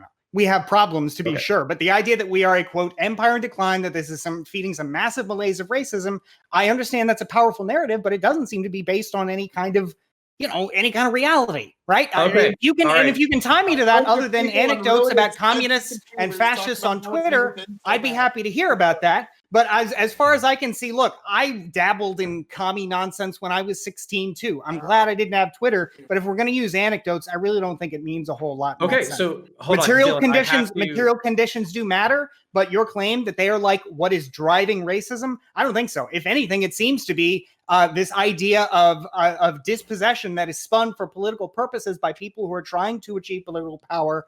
I'm sure economic issues play some role, but this idea that it is the driving factor and that wealth is why some people are racist and some people are not, I don't think so.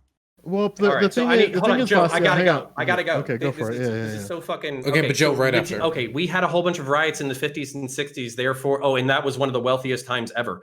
Wealthiest times for fucking who? Who were the people who were getting sprayed with fucking fire hoses and bit by dogs? You mean in the era of a bunch of fucking rich people? Hold on. Was it a bunch of fucking rich people, or was it a bunch of politically dispossessed black folk? Is that who was getting bit by dogs and hit with fire hoses? Were their material conditions fucking solved? Nah, get the fuck out of here. What do you? Wait, you want to talk about racism in this country? Hold on. I'm not done. Okay. I'll give you a second point, and then you can go for it.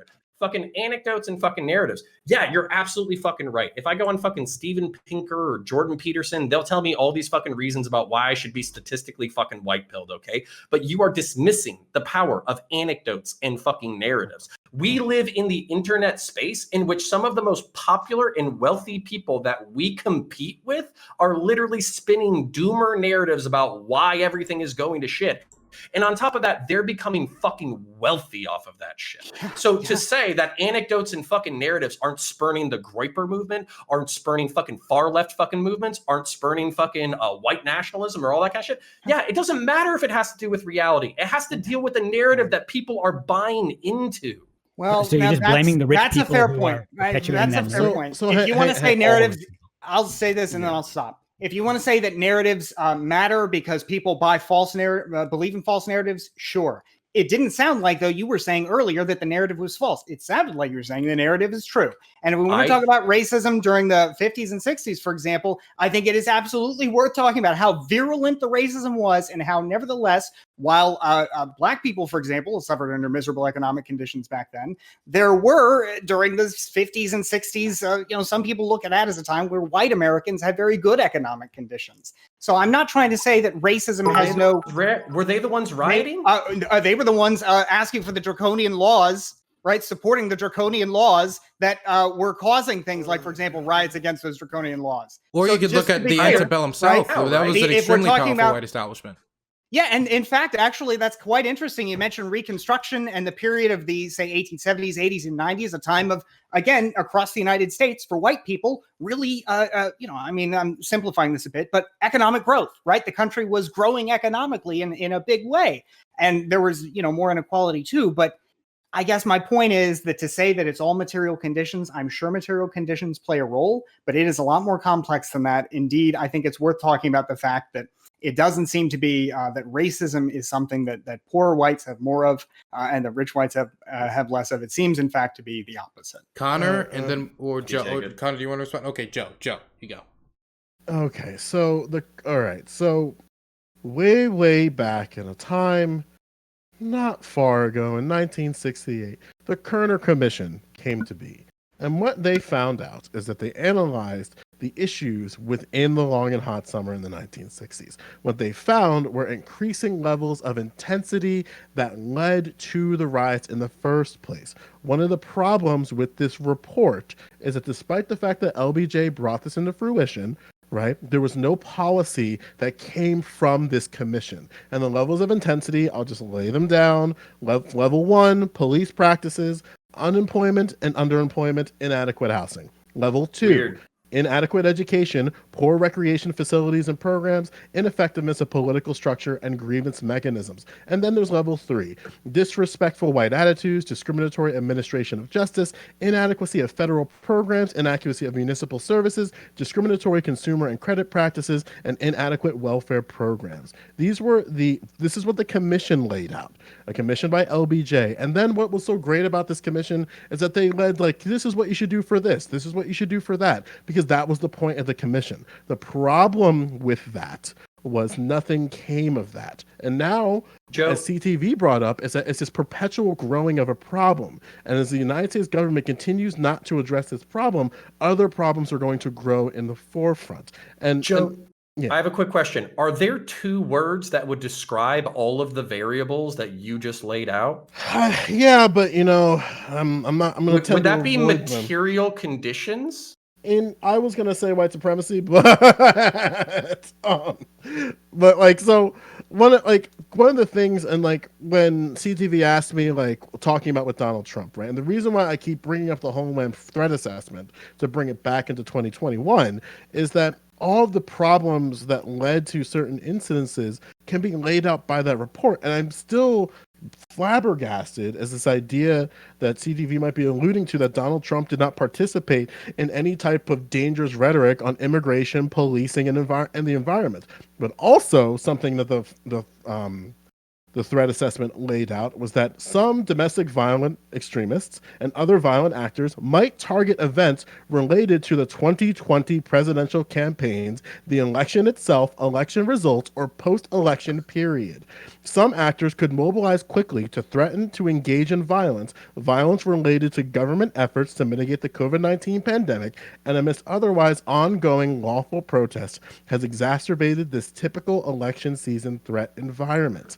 And again, like, what did Donald Trump do after the election was over? Did Donald Trump do anything that might have widened or fanned the flames of what I just laid out? Like, again, that's a question of CTV. Like, anything that I just laid out there, again, from the Homeland Threat Assessment, like, did Donald Trump participate in anything that could lead into the exacerbation of certain problems that we're seeing in the United States currently?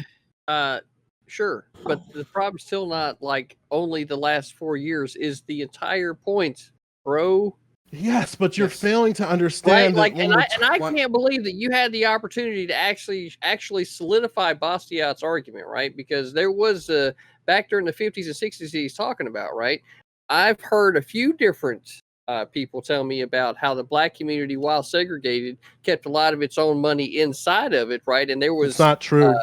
That's not true at all. Black Americans had maybe a couple good years in the 50s, but we have never been in any type of economical success at any point in the United States history. To plot that idea that the Black Americans had success at any point, sure, getting a little bit better in 4th place is fucking fantastic, I guess. But you're still not getting like me, right? CTV, like there might be, like, for example, there used to be a publication called the Green Book that was published so that Black people would have a reference to places where they could go to stay, to sleep or to eat on on the road that weren't segregated. And like, sure, I mean that business benefited from the conditions of the time, but on the whole, generally speaking, no, people did not benefit. Black communities were not better off as a result. I'm not. Look, don't just try to mischaracterize what I'm saying, right? I'm not saying that like somehow back then everything was fucking better for everybody. What I'm saying here is that what the people have told me whenever they're telling me about this is that because the communities were segregated, they knew which side of the track they were supposed to be on. So that means that all of the business that was happening in Black communities stayed in Black communities and it continued to to right? What is this? What is this Booker T. Washington segregationist take, implying that Black people just have to stay where they? Hold on. I got it. Okay. Can we put a pin on this? We're putting a pin on this. We're going to have Joe respond, but Ben has been waiting so patiently. The patience of an author who's selling their book for what, $16.99 online that people can go check out at any point.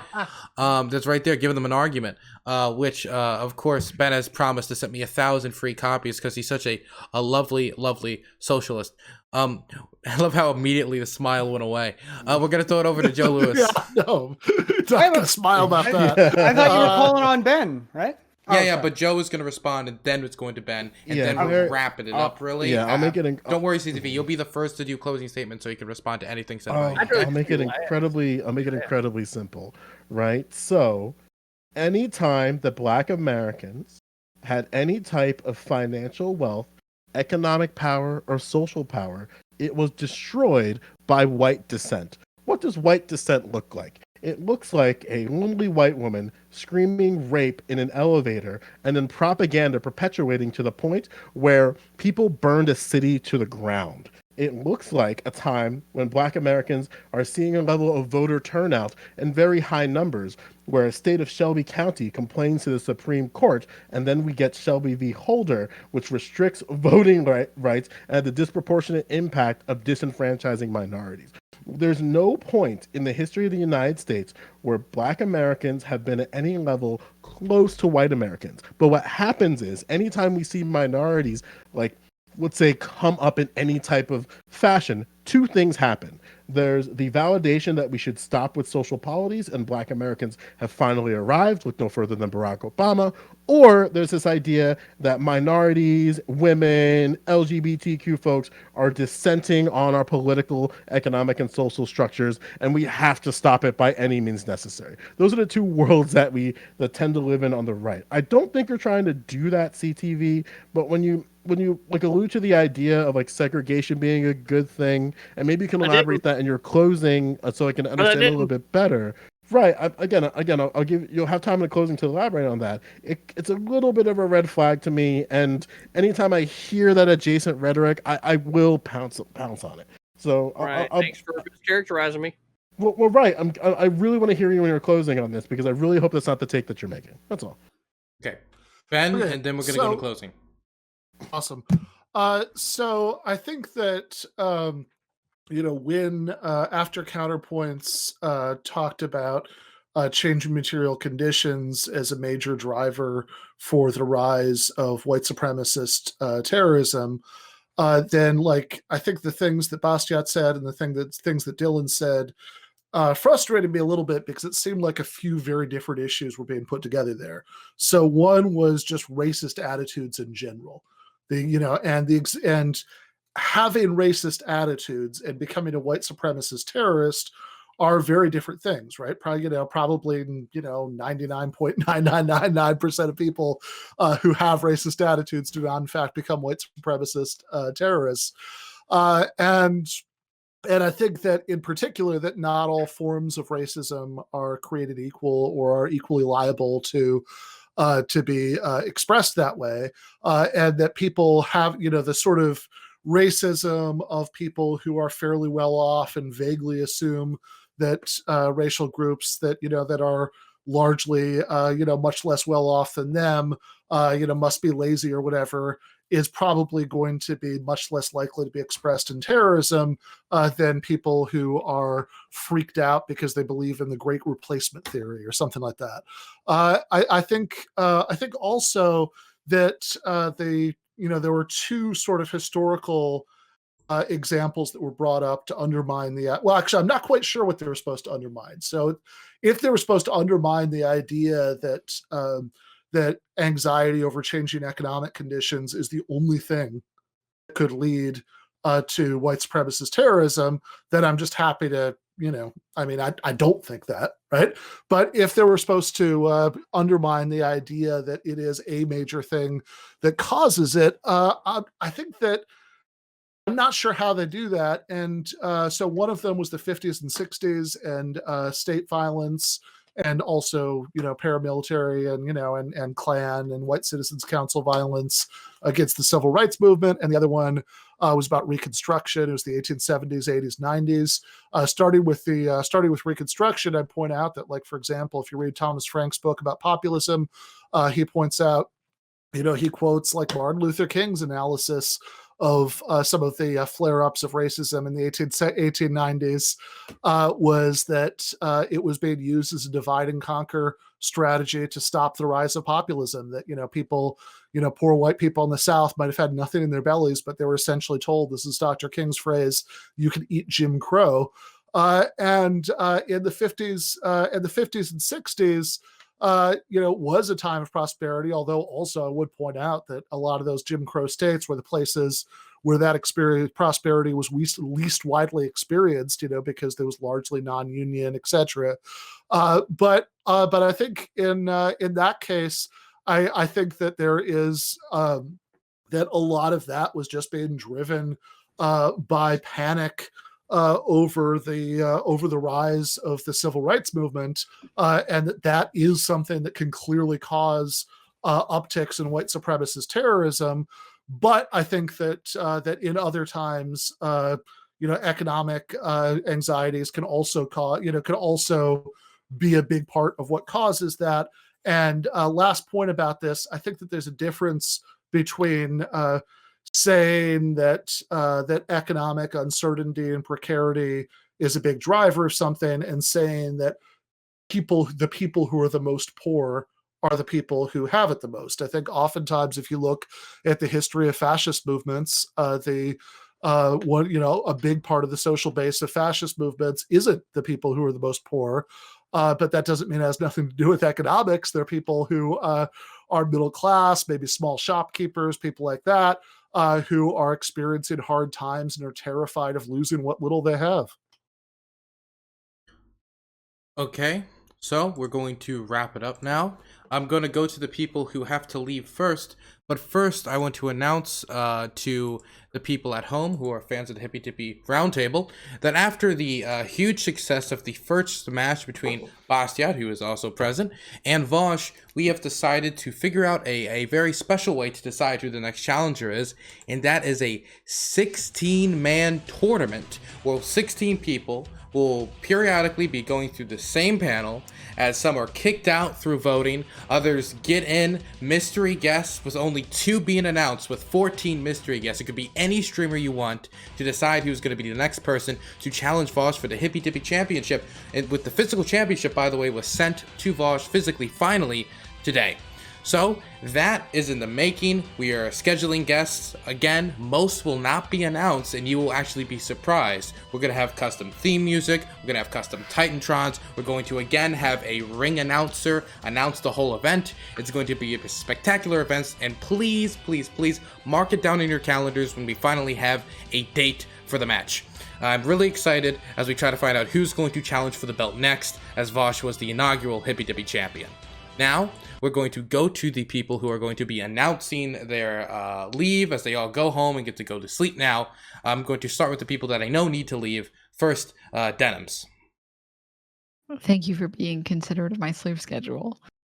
Even though I came in late like a horrible cringe guest, and I apologize severely for that.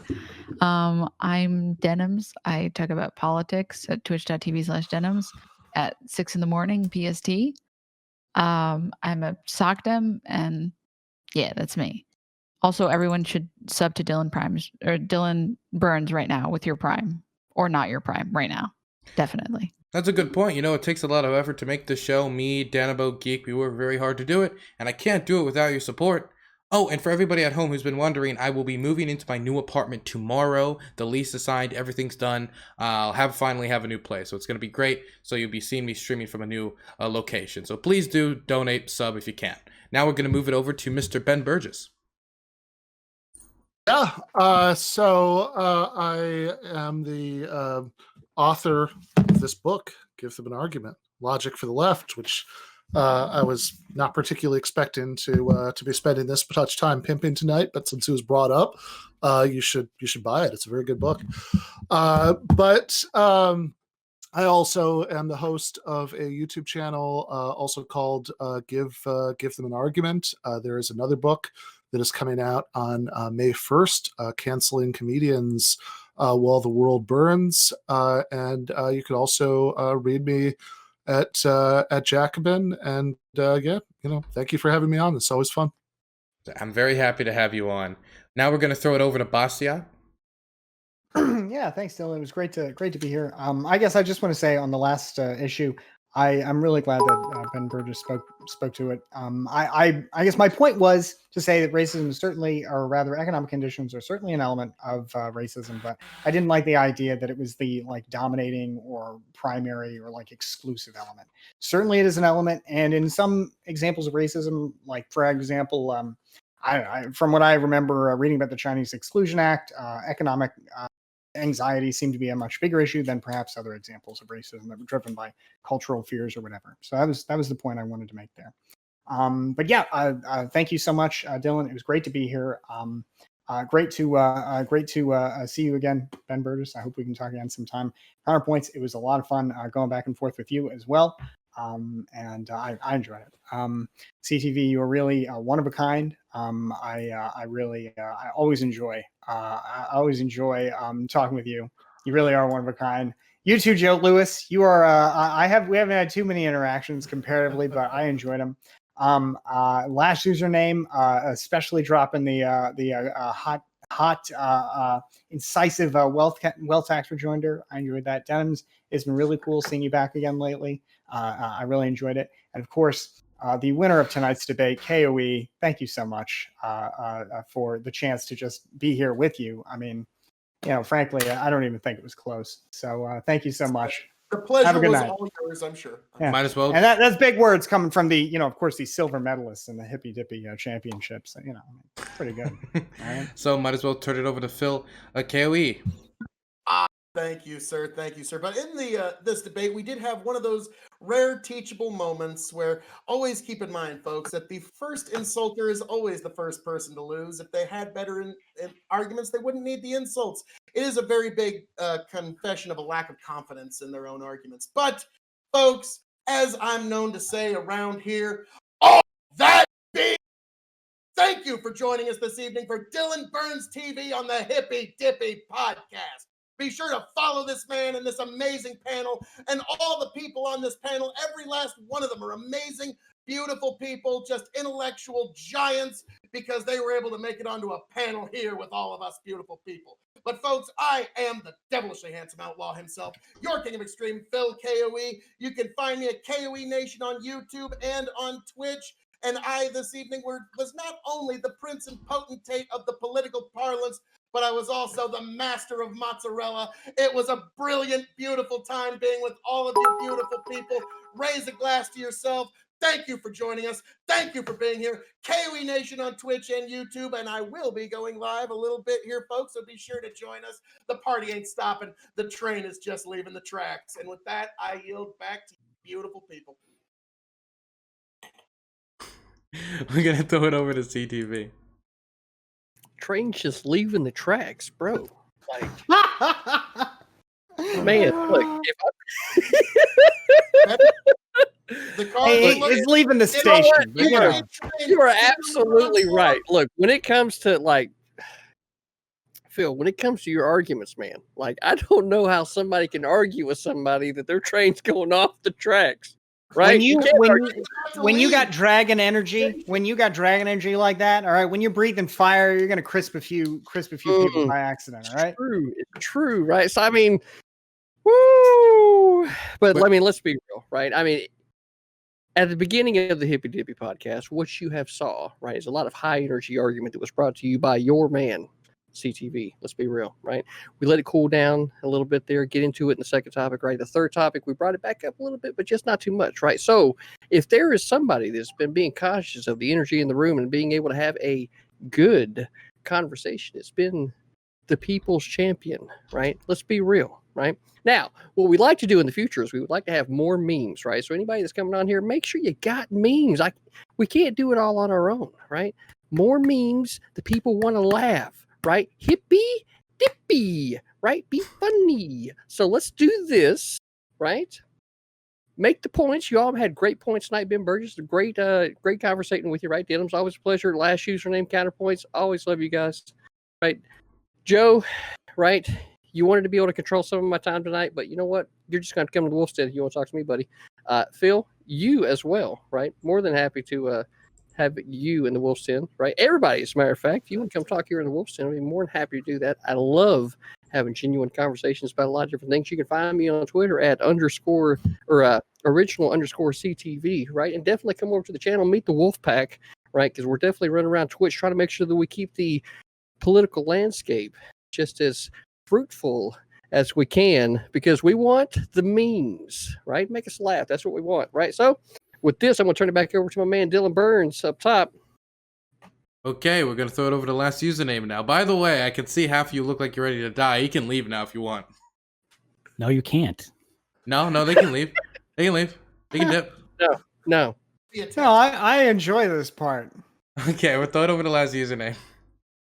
All right. I'm skeptical that that material conditions could be that big a contributor to racism, just because there's always, I mean, this is always an issue. You know, there's always going to be people with economic anxiety all the time, and I don't see how that could really explain much of it. Maybe a little bit with Trump and his sort of blaming immigrants, makes people connect the immigration to economic anxiety a little bit. But I think if there's any one sort of unique thing now that might be provoking a rise in white supremacy, it's the weird sort of academic racism that we're seeing in things like White Fragility, which is a best-selling book and an extremely racist book.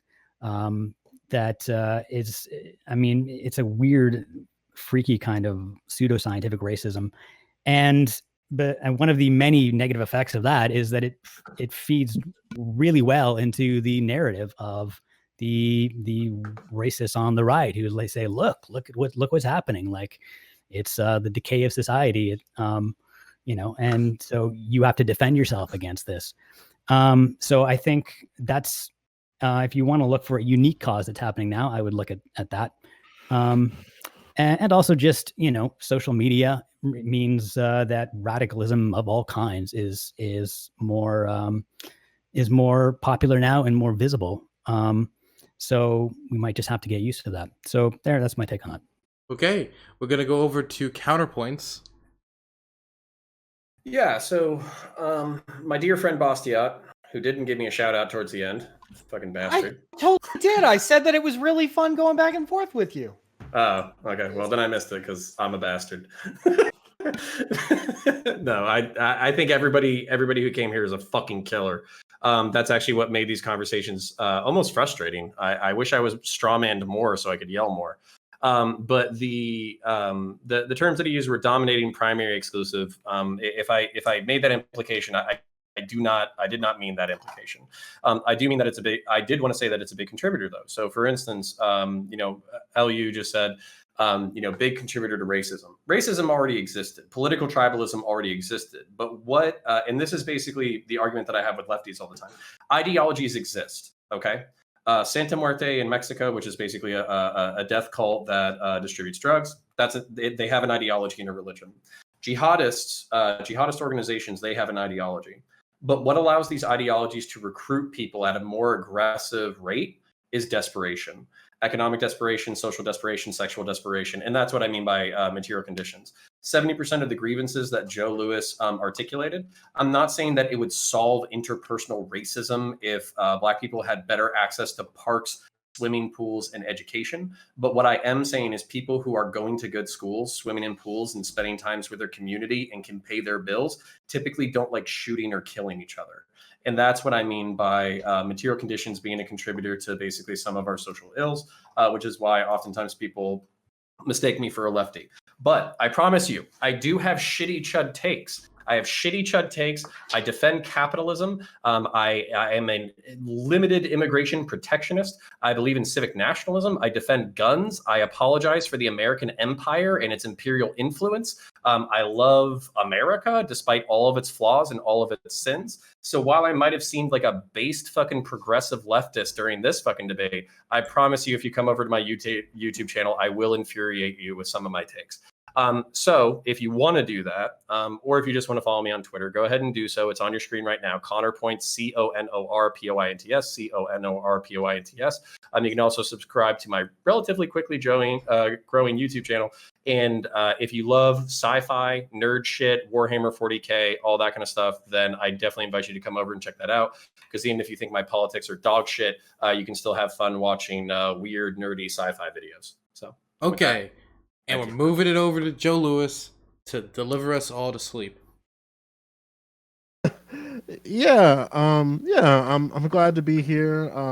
I definitely tried to bring a little bit more of some spice to the party, because I definitely threw the first sort of ad hom stone, and then there is this idea like the first person who has to attack somebody has like they're actually the weak person. But if I'm so weak, then why can't my girlfriend walk every time she goes to bed with me at night? With that being said, you can follow me at twitch.tv/John Lewis.